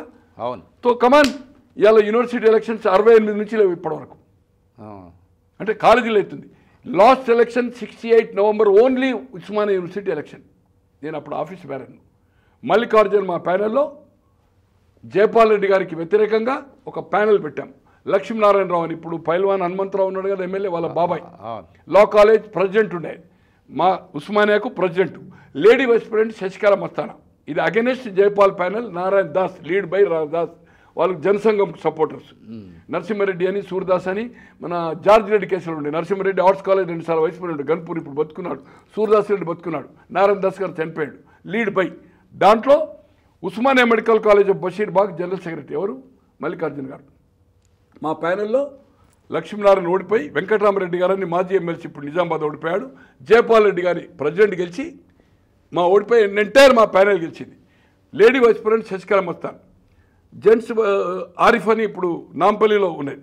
తర్వాత general secretary Mallikarjun, assistant secretary Srinivasa Reddy అని మున్సిపల్ చైర్మన్ ఉండే, వరంగల్ అర్బన్ డెవలప్మెంట్ ఉండి ఇప్పుడు బతుకున్నాడు. అతను గ్యాస్ ఏజెన్సీ ఉంది. అతను ఎగ్జిక్యూటివ్ మెంబర్స్లో 11లో జంగమరావు బతుకున్నాడు. ఇప్పుడు చిక్కడపల్లి ఆయన నానకరాం భగవాన్ ఉండే. జగదీశ్వర్ రెడ్డి చనిపోయాడు. పులి వీరన్న చనిపోయాడు. ప్రతి కాలేజ్ నుంచి president, vice president, general secretary, joint secretary. Only Osmania university entire engineering కానీ, మెడికల్ కానీ, డిగ్రీ కాలేజీలు కానీ ఏదైనా కూడా ఉస్మానియా పరిధి ఒకటే. కాకతీయ కూడా లేదు అప్పుడు. ఇప్పుడు 10-20 యూనివర్సిటీలు అయినాయి. తో మేము బాడీ ఎన్నుకునే వాళ్ళం. మేము ఎలిజిబుల్ ఓన్లీ అందరూ సిటీ వాళ్ళే. President, vice president, lady vice president, general secretary, joint secretary సిటీలో ఎన్నికైన వాళ్ళే ఎలిజిబుల్. మేము ఒక జాయింట్ సెక్రటరీ జిల్లాలకు వెళ్ళి ఉంటుంది. 11 ఎగ్జిక్యూటివ్ ఉంటే 11లో 2 జిల్లా 9. ఎందుకనంటే ఏదన్నా రిప్రజెంటేషన్ స్టూడెంట్స్ ప్రాబ్లం వచ్చినప్పుడు వీసీకి రిప్రజెంట్ చేయాలంటే సిటీలో అవైలబుల్ ఉండాలి కదా. జిల్లా నుంచి అయితే రాదు కదా. ఇక్కడ రావాలంటే రిప్రజెంట్ చేయాలి. ఏదైనా ఎగ్జామ్స్ ప్రాబ్లం ఉంది, కంట్రోల్ రూమ్ ప్రాబ్లం ఉంది, రిజిస్ట్రార్ దగ్గరికి పోవాలి, యూనివర్సిటీ వీసీని కలవాలి. కలవాలంటే ఎవరు? వీళ్ళని తీసుకొని మేము పోవాలి. అందుబాటులో అందుబాటులో ఉండాలి కనుక రూల్ అండి. 68 నవంబర్ తర్వాత మీకు నిజంగానే రేవంత్ రెడ్డి గారు చిత్తశుద్ధి ఉంటే 21 ఏళ్ళను 18 ఏళ్ళు చేసిండు రాజీవ్ గాంధీ, రాజకీయాలు రావాలని పిలుపులు ఇస్తుండ్రు కదా. కమాన్, ఎన్ఎస్సీ యూత్ కాంగ్రెస్లో ఎన్నిక పెట్టిండ్రు. కాలేజ్ ఎన్నికల్లో పలు రాష్ట్రాల్లో జరుగుతున్నాయి, ఢిల్లీ యూనివర్సిటీలో జరుగుతున్నాయి. మీరు ఒక నిర్ణయం తీసుకోండి. అవును, కమాన్, కాలేజీలో ఎన్నిక పెట్టండి, ప్రతి యూనివర్సిటీ లెవెల్ ఎన్నికలు పెట్టండి చిత్తశుద్ధి ఉంటే. ఇది తప్పు, ఇది దంగల్ కాదు. చీఫ్ మినిస్టర్ గారు నాకు మిత్రుడు. ఒక ముఖ్యమంత్రిగా హుందాగా ఉండాలా. పవర్ రావడానికి ఎన్ని పేగులు వేసినామా, తొక్కుతామా, ఇవన్నీ మాట్లాడము. కానీ ముఖ్యమంత్రిగా ఏదైతుందో రోజు ప్రెస్ కాన్ఫరెన్స్లు కానీ ప్రతి దానికి మనం కౌంటర్ చేయడము, అబ్యూజ్ లాంగ్వేజ్ చేయడము. మనము ప్రతిపక్షంలో ఉన్నప్పుడు అక్కడ అడిగింది 1,00,000 కోట్ల అవినీతి అంటే నిన్న వరదలకు పోయి అదే మాట్లాడుతుంది. ఇప్పటి వరకు ఏం జరుగుతలేదు కదన్నా, ఏం యాక్షన్ లేదు కదా. ఇప్పుడు ఈ ప్రభాకర్ రావు గారిని చూసినాం, ఫోన్ ట్యాపింగ్. ఏం మాట్లాడినా మనం జైలు, అమెరికాలో గుంజుకొని వస్తే జైలు వేస్తాం మనం. చెంచల్ కూడా సపరేట్ రూములు కట్టిస్తాను. ఏమైందన్నా? ఎక్కడికి వచ్చింది ఎంక్వైరీ? ఏమవుతున్నది? చట్టము ఫాస్ట్గా చేయండి. గతంలో ప్రతిపక్షంలో ఉన్న హామీలు పక్కకు పెట్టండి. బట్ ఈ షుడ్ బి ప్రతిపక్ష నాయకులు లెక్క మాట్లాడద్దు. కార్ రేస్ కేసు ఏదన్నా సార్, ఇవన్నీ ఎంక్వైరీ అవుతున్నాయి. బట్ మనం ప్రతిపక్షంలో ఉన్నప్పుడు ఏం మాట్లాడాం, ఏం యాక్షన్ తీసుకుంటున్నాం? కక్ష సాధింపు బొమ్మంటలేం. ఎస్టాబ్లిష్ అయింది, కోర్టులో బెయిల్ దొరకకుండా కార్ రేస్లో. ఈరోజు క్లారిటీ కేసు ఉంది, are not going to arrest.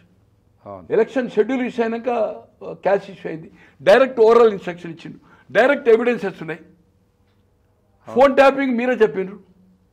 అవును, మళ్ళీ నాది కాలేదు కనుక నన్ను విలువలేదు అంటున్నారు. అదేమంటున్నారు మీరు ప్రెస్లో చెప్తలేరే, ఆఫ్ ద రికార్డులో చెప్తున్నారు. ఏమని? ఇక్కడ ఆఫ్ ద రికార్డు, మేము మా ప్రభుత్వంలో ఫోన్ ట్యాపింగ్ జరగడం లేదు పొలిటికల్గా అని ఒక ఛానల్ ఏబిఎన్కు, అదేంటి మన దాన్ని ఏమంటారు, ఆర్కే విత్ ఉంటుంది కదా, ఓపెన్గా చెప్పింది. మేము ఖచ్చితంగా చెప్పగలుగుతానని చెప్పిండు. అదే మొన్న ఢిల్లీలో ఆరోపణ కేటీఆర్ చేసిండు, నేను అవసరమైతే ప్రూవ్ చేస్తాను. మీరేం చెప్పారు?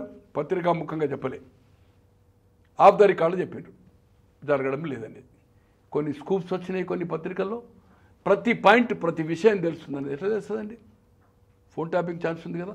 ముఖ్యమంత్రి గారికి తెలియకుండా కూడా ఇంటెలిజెన్స్ వాళ్ళు చేసే అవకాశం ఉంది. గతంలో ఏంటంటే వాళ్ళ సోర్స్ ద్వారా ఉండే, కానీ ఇప్పుడు ఈజీ సోర్స్ చేశారు. సమాచారాన్ని సేకరించడానికి ఇది ఫోన్ ట్యాపింగ్ పెట్టేసుకున్నారు.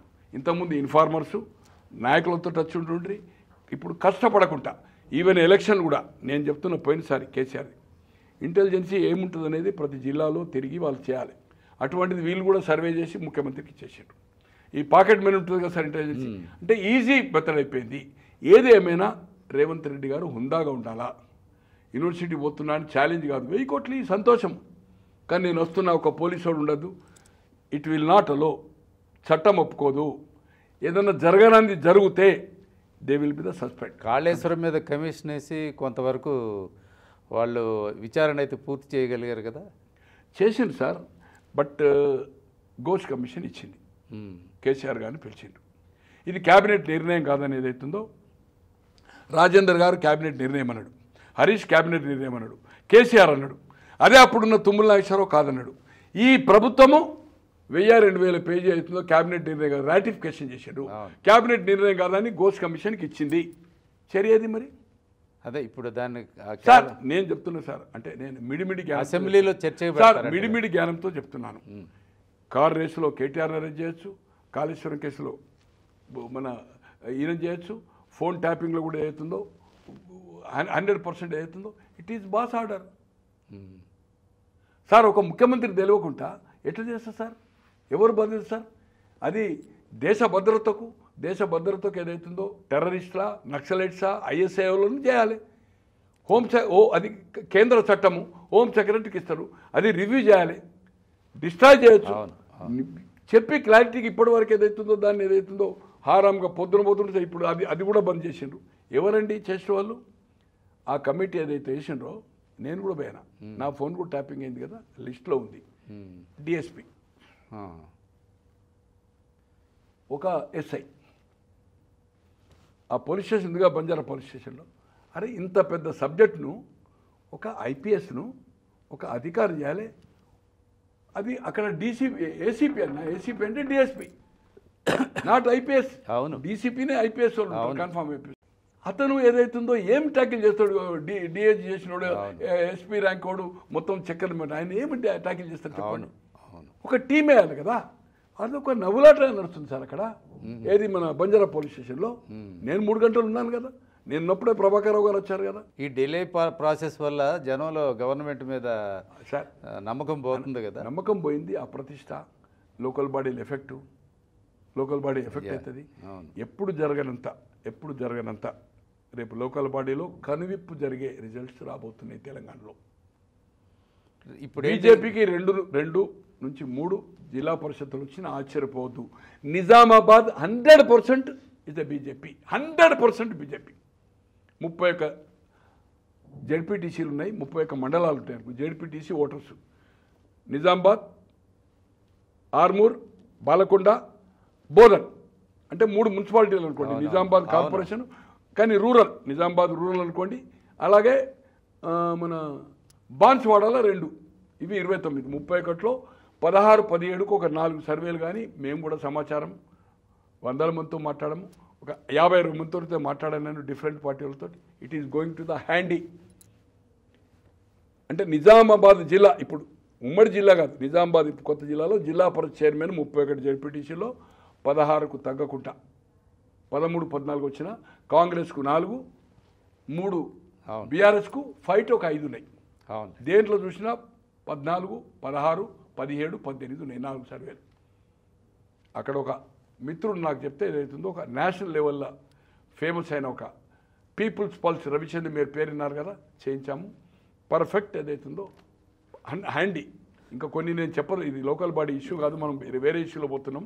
బట్ ఈ లోకల్ బాడీ ఎన్నికల్లో కళ్ళు తెరిపించేది ఎప్పుడు కానీ పవర్ పార్టీకి ఫేవర్గా ఉంటాయి. ములాయం సింగ్, అఖిలేష్ చీఫ్ మినిస్టర్ అప్పుడు మాయావతి పోటీ చేయలే లోకల్ బాడీ, తర్వాత 300 సీట్లు వచ్చినాయి. జయలలిత కరుణానిధి ఉన్నప్పుడు పోటీ చేయలేదు. తర్వాత 234లో 6 సీట్లు మాత్రమే డిఎంకేకి వచ్చాయి, 34 ఏమో విజయకాంత్కి వచ్చాయి, ఓన్లీ 6. అటువంటిది ఇక్కడ మీకు జగన్మోహన్ రెడ్డి గారు మొన్న ఎట్లా రిజల్ట్ ఇచ్చాం, అట్లనే ఒక జిల్లా పరిషత్ రాకుండా 31 టీఆర్ఎస్కి వచ్చాయి. కరీంనగర్లో ఒక వార్డు రాలేదు. అట్లనే జగన్మోహన్ రెడ్డి చూసాం. అట్లనే రామారావు గారు మండల వ్యవస్థ చేస్తే 87లో 90% పైన ఆయన ఓడిపోతూ 89లో 34 లోక్సభకు 2 వచ్చినాయి, 39 కాంగ్రెస్ వచ్చినాయి. ఎప్పుడు కానీ local body is the favour of power party. కానీ ఇక్కడ నేను మెజార్టీ మోర్ దాన్ జిల్లా పరిషత్తు 31లో 23, 24 రావచ్చు, మున్సిపాలిటీలు మోర్ దాన్ 70% రావచ్చు. ఆ 25-30 పోవడం కూడా ఏదైతుందో దాంట్లో బీజేపీ కొని రావడం అనేది ఎప్పుడు జరగలే ఇక్కడ. ఇది జరగడం అంటే ఏదైతుందో ఇది పరిణామం. ప్రభుత్వం మీద తీవ్రమైన వ్యతిరేకత ఉంది, ఆర్థిక క్రమశిక్షణ లేదు, ఇన్కమ్ను పెంచుకోవడం లేదు, దుబారా ఖర్చులు చేస్తున్నారు. సార్ ఈ భారతదేశంలో ఏ రాష్ట్రంలోన్నా ల్యాండ్ క్రూజర్ కార్లు ఉన్నాయా సార్? కేంద్ర మంత్రులకు ఉన్నాయా సార్? ఇక్కడ ల్యాండ్ క్రూజర్ 2 కోట్ల బండి సార్, దాని ఇన్సూరెన్స్ ఎంత, దాని మెయింటెనెన్స్ ఎంత? కిషన్ రెడ్డి గారు యూజ్ చేస్తుండో లేదో, సంజయ్కి ల్యాండ్ క్రూజరే. ఓకే, నేను చూసిన వాళ్ళు చెప్తాను. ఇది చాలా విప్పులు సార్. ఇవాళ పార్లమెంట్లో మన కొండ విశ్వేశ్వరరెడ్డి గారు విప్పు, 543లో బీజేపీకి విప్పు. కారు లేదు కదన్నా, ఇంతకుముందు మది చేసుకుంటే కదా 14-16 మందిని చేసి కేసీఆర్ గారు ఏదైతుందో ఇన్నోవా 3 ఇన్నోవాలు, అప్పుడు అంబాసిడర్ ఇన్నోవాలు చేసినాక అంబాసిడర్లు ఉంటే ఆ స్పీడ్ అందుకుంటలేమని ఏం చేసినంటే 3 ఇన్నోవాలు ఇచ్చారు. ఇప్పుడు రేపు ల్యాండ్ క్రూజర్ పైలట్ ఎస్కాట్ ఇస్తారు. రాజకీయంగా ఇంత గందరగోళమైన పరిస్థితి ఉన్నప్పుడు ఇప్పుడు రీసెంట్గా కోమటిరెడ్డి రాజగోపాల్ రెడ్డి గారు ఆయన పార్టీలో చీలిక తెస్తాడు అంటే ఆయనకు మంత్రి పదవి ఇవ్వలేదని ఒక అసంతృప్తితో మొట్టమొదటి నుంచి ఆయన బయట మీటింగుల్లో మాట్లాడాడు. కొంతమంది శాసనసభ్యులతో ఈ మధ్య ఒక 25 మంది శాసనసభ్యులతో మీటింగ్ చేశారు అంటున్నారు. ఇప్పుడు ఆ వాతావరణం ఉందా ఇక్కడ? నేను కూడా చూశాను సార్, సోషల్ మీడియా పలు దాంట్లో వచ్చింది. అలాగే ఈరోజు మార్నింగ్ చూశాను లీడింగ్ ఆఫ్ ఏబిఎన్లో కూడా ఒక స్టోరీ వచ్చేది. 65 మంది కాంగ్రెస్ 64 గెలిచి ఒకటి బై ఎలక్షన్ అనుకోండి, 10 ఈ చేరికలు 75. నేను అనుకోని ఇది 25 కాదు 5 కూడా ఛాన్స్ లేదు. మీటింగ్ అయితే జరగలేదు. పక్కా చెప్పగలుగుతా. 1, అతనికి అసంతృప్తి ఉన్న మాట వాస్తవం, హైకమాండ్ ఇచ్చింది. ఇప్పటి వరకు స్వాతంత్రం వచ్చిన తర్వాత కేంద్రంలో కానీ రాష్ట్రంలో కానీ కాంగ్రెస్ పార్టీలో అన్నదమ్ములు అనేది 2 మంత్రులు కేంద్రంలో ఉండి రాష్ట్రంలో ఉన్నారు, కొడుకులు ఉన్నారు, భార్యలు ఉన్నారు, ఇవన్నీ ఉన్నాయి, వేరే సంగతి. But it is impossible. Venkaiah Reddy గారిని తీస్తేనే రాజగోపాల్ రెడ్డి గారికి మంత్రి, కనుక మంత్రి రాదనేది చెప్పినాం. ఫుల్ మంత్రివర్గం అయినాక ఇంకా 3-4 ఉన్నాయి కదా వేకెన్సీలు, 3 అయిన తర్వాత అసమ్మతి నాయకుడు, చాలా టీవీలో చెప్పాను, ఖచ్చితంగా రాజగోపాల్ రెడ్డి అసమ్మతి నాయకుడు అవుతాడు. పార్టీలకి వెళ్ళాడు, రాజీనామా ఇయ్యాడు. ఈ ఉమ్మడి రాష్ట్ర రాజకీయాలు చూసినప్పుడు ఇంత అసమ్మతి, ఇంతమంది ముఖ్యమంత్రులు మార్చిన సంఘటన భారతదేశంలో ఎప్పుడూ లేదు. 78 నుంచి బలవంతుడు, అప్పటికే కేంద్ర మంత్రి, రాష్ట్రంలో మంత్రి, తెలంగాణ రాష్ట్రము విలీనం హైదరాబాద్ స్టేట్ ఆంధ్రలో అయినప్పుడు జెంటల్మెన్ అగ్రిమెంట్లో ఆయన చెన్నారెడ్డి ఒక సిగ్నేటరీ, అప్పటికే మంత్రి, కేంద్ర ఉక్కు ఇందిరాగాంధీ క్యాబినెట్లో మంత్రి, ఎలక్షన్ పిటిచిన తర్వాత పోయాడు. అటువంటి వాడిని దించి 78లో ఆయన నాయకత్వంలో ఇక్కడ అయ్యొచ్చింది రీబర్త్ ఆఫ్ ఇందిరాగాంధీ. ఇక్కడ అరెస్ట్తోటి కేంద్రంలో జనతా, ఇక్కడ ఆర్ ప్రభుత్వం. ఆర్ అంటే Vengal Rao chief minister, Brahmananda Reddy AICC, రాష్ట్ర ప్రెసిడెంట్ విజయభాస్కర్ రెడ్డి. 175 సీట్లు వచ్చాయి. వితిన్ 1 మంత్లో డిసిడెంట్ స్టార్ట్ అయిపోయింది. 2 ఏళ్ళు దిగిపోయాడు. అంజిరెడ్డి అయ్యాడు. అంజిరెడ్డి ఎందుకంటే అంజయ్ కాదు, ఆయనే చెప్పిండు రవీంద్ర భారతిలో, ఐఆమ్ రెడ్డి. భవన వెంకటరామరెడ్డి, విజయభాస్కర్ రెడ్డి రెండోసారి 1 ఇయర్కే 89 డిసెంబర్ 3కి అయిండు, డిసెంబర్ 16-17 1 ఇయర్ 14 డేసే దిగిండు. జనార్దన్ రెడ్డి, విజయభాస్కర్ రెడ్డి ముగ్గురు అయిండు. తర్వాత రాజశేఖర రెడ్డి గారు చనిపోయినాక రోషే అయ్యిండు. రోషే అంటే చనిపోయింది కనుక రోషే పోయి కిరణ్ కుమార్ రెడ్డి అయ్యాడు. అసమ్మతి అనేది పూర్తి మంత్రివర్గం అయినాక ఖాయము. అసమ్మతికి ఎవరు గంట కడతారా అంటే రాజగోపాల్ రెడ్డి గారు. పార్టీలకు వెళ్ళాడు, ఇష్యూ బేస్డ్గా మాట్లాడతాడు. ఇప్పుడు మంత్రులు ఉన్నారు, హెలికాప్టర్ అంటే ఇష్టపెట్టండి, ఓకే, బట్ కొన్ని 100 కోట్ల రూపాయలు వాళ్ళ నియోజకవర్గానికే చేసుకుంటున్నారు. అటు ముఖ్యమంత్రి కావచ్చు, డిప్యూటీ ఉప కావచ్చు, మంత్రులు కావచ్చు. సో మంత్రులు అనేది ఇంపార్షియల్ ఉండాలి కదా. వేల కోట్లు తీసుకుపోయి అటువంటి రిమోట్ కాన్స్టిట్యూన్సీ ఇటువంటి ఇష్యూస్ మీద ఏమవుతుందో 1 by 1 రేజ్ చేస్తారు. Party manifesto, functioning, appointments, secretariat ఏం జరుగుతున్నది, గందరగోళం ఏమి జరుగుతుంది, ఇంపార్షియల్ ఇటువంటి ఇష్యూస్ను లేఖల ద్వారా, మీటింగ్ల ద్వారా ప్రశ్నిస్తారు. పార్టీ లైన్లో మాట్లాడతారు. అంటే ఖచ్చితంగా ఇప్పుడు మాత్రము 25 అయ్యేది ఇంపాసిబుల్. మంత్రివర్గం పూర్తి అయిన తర్వాత రాజగోపాల్ రెడ్డి గారి ర్యాలీ చేస్తారా చేయరా అనేది కెపాసిటీ ఉన్నవాడు, డబ్బులు ఖర్చు పెట్టుకోగలుగుతాడు, ఇష్యూ నిజగలుగుతాడు. ఒకరైతే గ్యాదర్ చేయాలి కదా సార్. కానీ అంటే పదవి కావాలంటే అది పవర్ కదా. ఆ పవర్ పార్టీలో డిస్కస్ చేయాల్సిన అంశాన్ని ఊరికే సభల్లో ప్రజల మధ్యలో నాకు మంత్రి ఇవ్వలేదని మాట్లాడడం అనేది కరెక్టా? కరెక్టా కాదంటే అది పార్టీలో కదా తెలుసుకోవాలి సార్. ఇది యాంటీ పార్టీ కాదు. హామీ ఇచ్చింది కరెక్ట్, అది ఓకే. హామీ ఇచ్చింది కరెక్ట్. ఇప్పుడు ఇవ్వలేదనేది పబ్లికైజ్ చేయకపోతుంటే దానికి రాదు, ఇన్సైడ్లో మాట్లాడితే రాదు. ఇది యాంటీ పార్టీ అయితే కాదు. ముఖ్యమంత్రి హామీ ఇచ్చిండు గెలిపి నా బాధ్యత అని. ఎవరిచ్చింది అనేది భట్టి గారు చెప్పారు. ఈరోజు వివేక్ గారికి అంటే చెప్తున్నా మీకు ఎగ్జాంపుల్, ఈరోజు వివేక్ అతను 74 crores 74 కోట్లు ఎలక్ట్రోల్ బాండ్స్ ఇచ్చిండు. Is a white money. Other is more than 30. ఎవరండి? వివేక్, లేకపోతే మంత్రి కాడు అతను. మంత్రి కాడు అతను రావడం వలన, అతను మంత్రివర్గంలో చేరడం వలన బట్టి మాల, ఇతను మాల, స్పీకర్ మాల, మాదిగా అనేది ఓన్లీ దామోదర్, కాంబినేషన్ కలిసలేని లక్ష్మణ్ కుమార్ మాదిగని చేర్చాడు 2-3. లేకపోతే లక్ష్మణ్ కుమార్ చేరకపోతే ఏమవుతుంది? బ్యాలెన్స్ కాదు.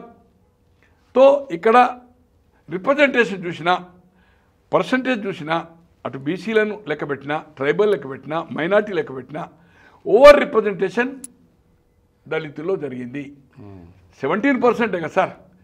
18 మంత్రుల్లో 4 చూస్తే ఎంత అవుతుంది సార్ చెప్పండి. అవును. ఇప్పుడు 16లో చూస్తే ఎంత అవుతుంది? 25% వచ్చింది. ఉమ్మడి రాష్ట్రంలో లేరు కదా సార్. టీఆర్ఎస్ జమాన్లో 1-1 కదా, కాంగ్రెస్ జమాన్లో 4-5 కదా, 294. ఇది 119. తో బికాస్ ఆఫ్ వివేక్ అయింది కనుక కాంబినేషన్ కలితే లక్ష్మణ్ కుమార్ అయింది, లేకపోతే క్వశ్చనే లేదు. అతను పార్టీలో చైర్మన్నది ఫ్యాక్టే. ఇవాళ పొంగిరెడ్డి గారు కానీ ఆయన పేరేంటి జూపల్లి కానీ తుమ్మల కానీ ఇది ఆయారాం గాయారాం లేకపోతే ఇక్కడ కాంగ్రెస్ రాదు అనే ఉద్దేశంతో వీళ్ళందరూ లాస్ట్ వరకు హనుమంతరావు గారు కానీ హనుమంతరావు కొడుకు సీట్ ఇచ్చిన, అట్లనే అక్కడ మేఘారెడ్డికి ఇచ్చిన, అట్లనే అక్కడ దామోదర్ రెడ్డి కొడుకు ఆఫ్ నాగర్ కర్నూలు ఇచ్చిన, ఇక్కడ మన తాండూరు ఇచ్చిన, అంతా ఆయారాం గాయారాంలకే కదా సార్. లాస్ట్ అవర్లో వచ్చిన వాళ్ళు కూడా ఇచ్చారు. కష్టపడి 20 ఏళ్ళు కష్టపడ్డ వాళ్ళు కూడా పక్కకు పెట్టి. సో ఇది ఆయన అడగడంలో తప్పులేదు. అది వాయిస్ గిట్ట రేజ్ చేయకపోతే అది యాంటీ పార్టీ కాదు. ఖచ్చితంగా పార్టీ లైన్లే మాట్లాడుతున్నాడు. ఈరోజు ముఖ్యమంత్రి గారు ఏ ముఖ్యమంత్రి ఇంతవరకు దేశంలో 10 ఏళ్ళు నేనుంటా అని జాతీయ పార్టీలు ఇప్పటివరకు చెప్పలేదు. అలాగే 5 సంవత్సరాలు ఉంటాను కూడా ఒక ముఖ్యమంత్రి నామినేట్ అయిన వాడు నాకు తెలిసినంత వరకు 71 నుంచి ఏ ముఖ్యమంత్రి నేను ఫుల్ టర్మ్ ఉంటా అని చెప్పాలి. ఒకే ఒక వ్యక్తి, దట్ ఈజ్ సిద్ధరామయ్య. ఎందుకంటే ఊకే శివకుమార్ అవుతా ఉంటే నో ఐఆమ్ ఫుల్ టర్మ్ అంటున్నాడు ఆయన. ఆయనకు ఎమ్మెల్యేల స్ట్రెంత్ ఉన్నది. కానీ పిల్లిని రూమ్లో పెట్టి కొడితే ఏం చేస్తుంది? Is bargaining of Shivakumar. రేపు బీజేపీ కనుక ఆయన ముఖ్యమంత్రి ఇచ్చేది ఉంటే ఆయన 20 మందిని పట్టుకొని పోతాడు. గవర్నమెంట్ అవుట్ అక్కడ. మధ్యప్రదేశ్లో ఏమైంది సార్? మధ్యప్రదేశ్లో తో డెఫినెట్ అదే జరుగుతుంది. తో అలాగే ఏదైతుందో రాజగోపాల్ రెడ్డి ఇట్స్ కరెక్ట్. 10 సంవత్సరాలు ఆయన అన్నాడు. ఆయన ఆ పబ్లిక్ని ఎమోషన్ చేయడం కానీ మొదటి నుంచి ఎన్నికల ముందు నుంచి కూడా వర్కింగ్ ప్రెసిడెంట్ అయినప్పుడు కూడా 10 ఏళ్ళు టీడీపీ చేసింది. 94 నుంచి ఏదైతుందో 2004 వరకు అంతే కదా సార్. 2004 నుంచి 14 వరకు 10 ఏళ్ళు కాంగ్రెస్ చేసింది. 14 నుంచి 23 వరకు 10 ఏళ్ళు టీఆర్ఎస్ చేసింది. 10 ఏళ్ళు వస్తుందనే బదులు 10 ఏళ్ళు నేను ఉంటా అన్నాడు. 10 ఏళ్ళు కాదు 5 ఏళ్ళు అనేది కూడా ఎవరు చెప్పలేదు. ఆయన ఏమంటున్నాడు? కాంగ్రెస్ పార్టీ అట్లా ఉండదు. ఇంకోటి ఒక చీఫ్ మినిస్టర్ ఎన్నికలు పోతూ ఉంటే 2009 రాజశేఖర మళ్ళీ చీఫ్ మినిస్టర్ చెప్పలేదే. ఇలా షీలా దీక్షిత్ 15 ఏళ్ళు అయింది ఉల్లిగడ్డలతోటి బీజేపీ పోయి. ఎప్పుడు ఆమె మళ్ళీ నెక్స్ట్ చీఫ్ మినిస్టర్ ఆమె చెప్పలే. చీఫ్ మినిస్టర్ ఎలక్షన్ ఫైట్ చేసిన షిండే గారు ఎలక్షన్ ఫైట్ చేశాడు. అయిన తర్వాత ఆయన ముఖ్యమంత్రి కాలే.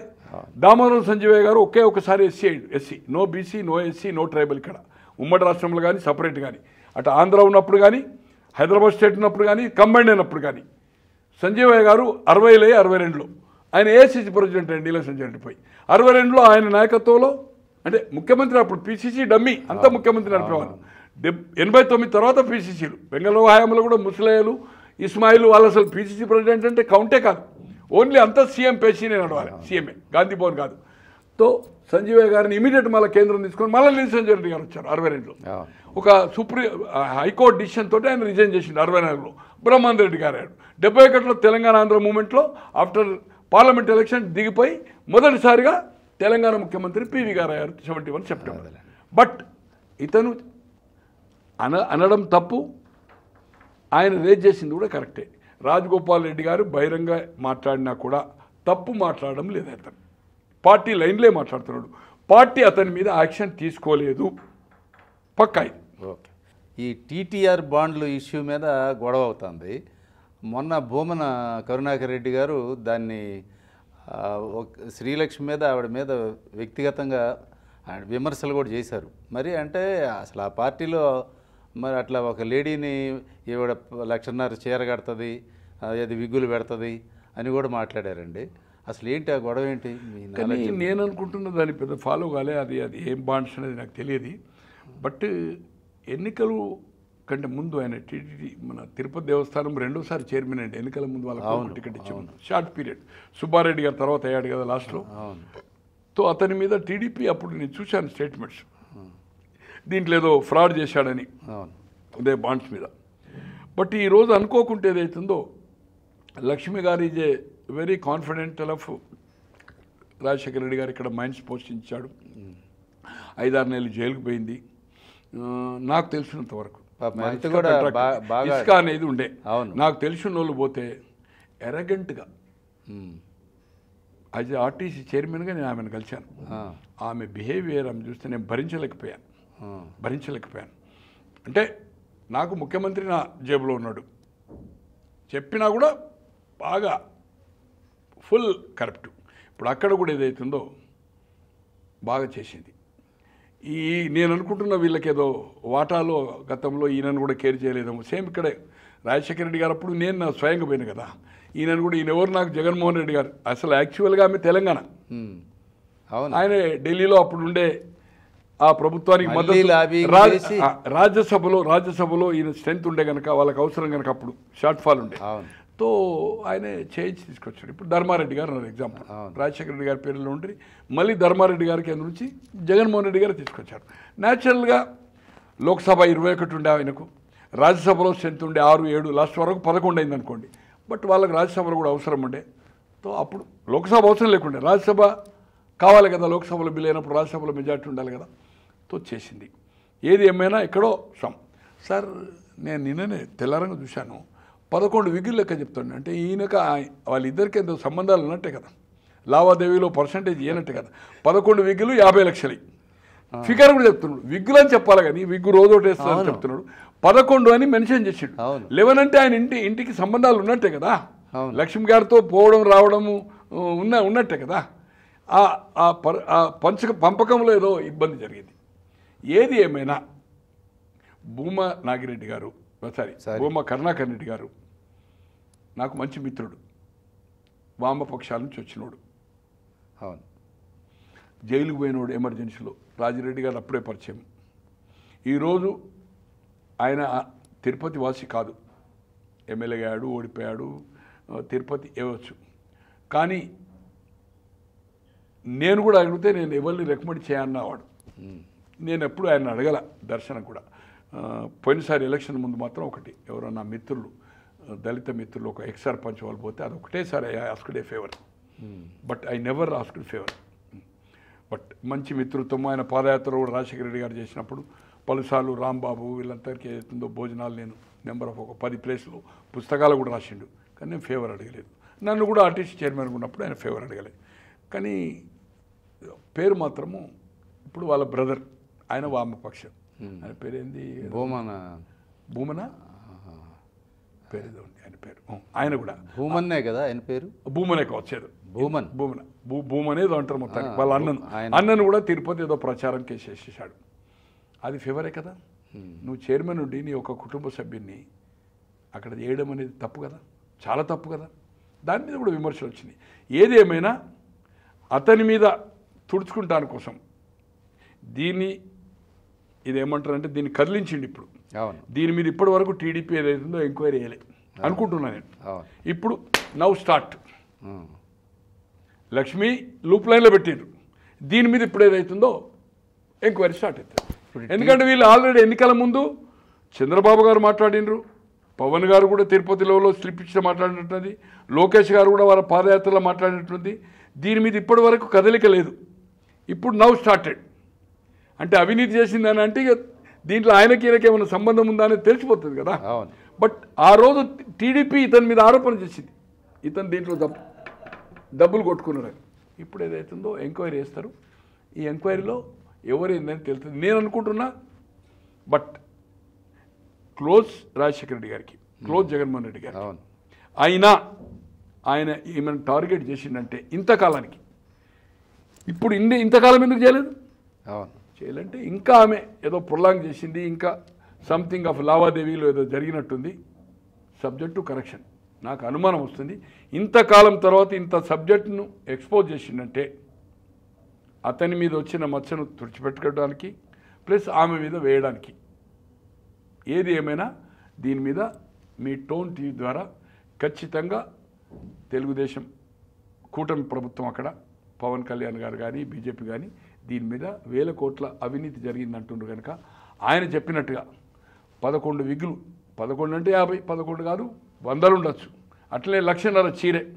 కొంతమంది ఉన్నారు, నేను పేర్లు చెప్పదలుచుకోలే, మాజీ మంత్రులు, ప్రజెంట్ మంత్రులు, కొందరు ఇప్పుడు ప్రాతినిధ్యం పబ్లిక్ కట్టిన చీర మళ్ళీ 1 ఇయర్ దాన్ని కట్టిన వాళ్ళు ఉన్నారు. వాళ్ళు రిచ్ ఆల్సో ఇద్దరు రిచ్, ఇంకొకరు సంపాదించారు. కట్టిన చీర మళ్ళీ 1 ఇయర్ దాన్ని కట్టరు. ఈ రోజు కట్టిందంటే మళ్ళీ 365 రోజుల తర్వాత సెల్ఫ్లాలు ఉంటాయి, 1000 చీరలు ఉన్నాయి, చూసినాం జయలలితాయి. అట్లే ఆయన చెప్పినట్టుగా ఉంది కావచ్చు. దీన్ని ఏదైతుందో తెలుగుదేశం సీరియస్గా తీసుకొని గతంలో ఎన్నికల ముందు పాయింట్అవుట్ చేసింది కనుక దీని మీద ఒక సిట్ లెక్క ఒక కమిటీ వేసి దీని మీద ఎంక్వైరీ చేయాలి. ఆవిడ కేసు నుంచి క్విట్ అయినట్టే అయింది, మళ్ళా కేసులో ఇరుక్కుపోయింది. అంటే లేదు, ఇప్పుడు మన సబితమ్మని కూడా చేసింది కదా మైనింగ్ కేసు, సుప్రీంకోర్టు మొన్న ఇచ్చింది కదా. బట్ సుప్రీంకోర్టు ఇచ్చింది, ఇవన్నీ సహజమే సార్. ఇప్పుడు డిస్ట్రిక్ట్ కోర్టు ఉంటుంది, హైకోర్టు ఉంటుంది. డిస్ట్రిక్ట్ కోర్టు హైకోర్టులో మరణశిక్ష పడితే సుప్రీంకోర్టులో పడని ఇన్సిడెంట్ ఉంది, అట్లే శిక్ష పడకపోతే సుప్రీంకోర్టులో ఎట్లా శిక్ష వేయలేదు, ఇక్కడ మేనేజ్ చేసుకుంటారు. సుప్రీంకోర్టు నుంచి మరణశిక్ష పడ్డ వాళ్ళు ఉన్నారు, మరణశిక్ష నుంచి ఏమి లేకుండా అయిన వాళ్ళు ఉన్నారు. ఇవన్నీ సహజమే, ఇది చట్టం. Highest is the supreme court. Supreme court మళ్ళీ ఇచ్చింది కనుక she will face the enquiry. Lakshmi గారు కానీ సబితమ్మ కానీ మళ్ళీ ఎంక్వైరీ ఫేస్ చేయాలి. సార్ దాంట్లో కుంభకోణం జరిగింది. ఎవరికి? ఆయన పేరేంది, జైలుకు పోయిండు. మళ్ళీ మొన్న కూడా ఫైనల్ తీర్పు కూడా వచ్చింది, ఏది గాలి జనార్దన్ రెడ్డికి. దీంట్లో అనుమానమే లేదు. ఆయన ఎట్లా తవ్విండండి, వీళ్ళు పర్మిషన్ ఇస్తేనే కదా. అవును. తో అతనికి శిక్ష పడ్డప్పుడు ఫైనల్గా శిక్ష పడ్డది కదా. ఇప్పుడు బెయిల్ మీద ఉన్నాడు, అప్పీల్ మీద ఉన్నాడు సుప్రీంకోర్టు. 2.5-3 ఏళ్ళు పడ్డది కదా, ఫైన్ పడ్డది. వీళ్ళు కూడా దాంట్లో ఏదైతుందో కల్ప్రిట్స్ అనే పద్ధతిలో ఏదైతుందో సుప్రీంకోర్టు ఇవ్వడం జరిగింది. రేపు ఎంక్వైరీలో ఏం తేలుతుంది అనేది వేరే సంగతి. ఏది ఏమైనా లక్ష్మి వేల కోట్లు కరప్షన్ చేసింది. ఏ ఒక్క తెలంగాణలో కూడా ఏ ఒక్క ఇసుక కాంట్రాక్టర్ ఏ మైన్ అడిగినా కూడా లక్ష్మి డబ్బులు తీసుకోకుండా, ముఖ్యమంత్రి పేషి నుంచి పోయినా కూడా డబ్బులు తీసుకొని పనిచేసింది తప్పితే డబ్బులు లేకుండా చేయలేదు. స్వయంగా ఒక జెన్యూన్ ఇష్యూలో, ఒక ఇసుక కాంట్రాక్టర్ ఇష్యూలో నేను రిప్రజెంట్ చేయడానికి పోయాను. Genuine issue, okay, not favour. But ఆమె బిహేవియర్, ఆమె బాడీ లాంగ్వేజ్ చూస్తే ఒళ్ళు జలధరించింది. బీయింగ్ ఏ ఒక ఆర్టీసీ చైర్మన్, ఒక మాజీ ఎమ్మెల్యేను, వయసులో పెద్దవాడిని, పొలైట్, హానెస్ట్ ట్రాక్ ఉంది నాది. మీ విలువైన సమయాన్ని మాకు కేటాయించి ఈ తాజా రాజకీయ పరిస్థితుల మీద మాకు విశ్లేషణ చెప్పినందుకు ధన్యవాదాలు. తప్పకుండా సార్, తప్పకుండా.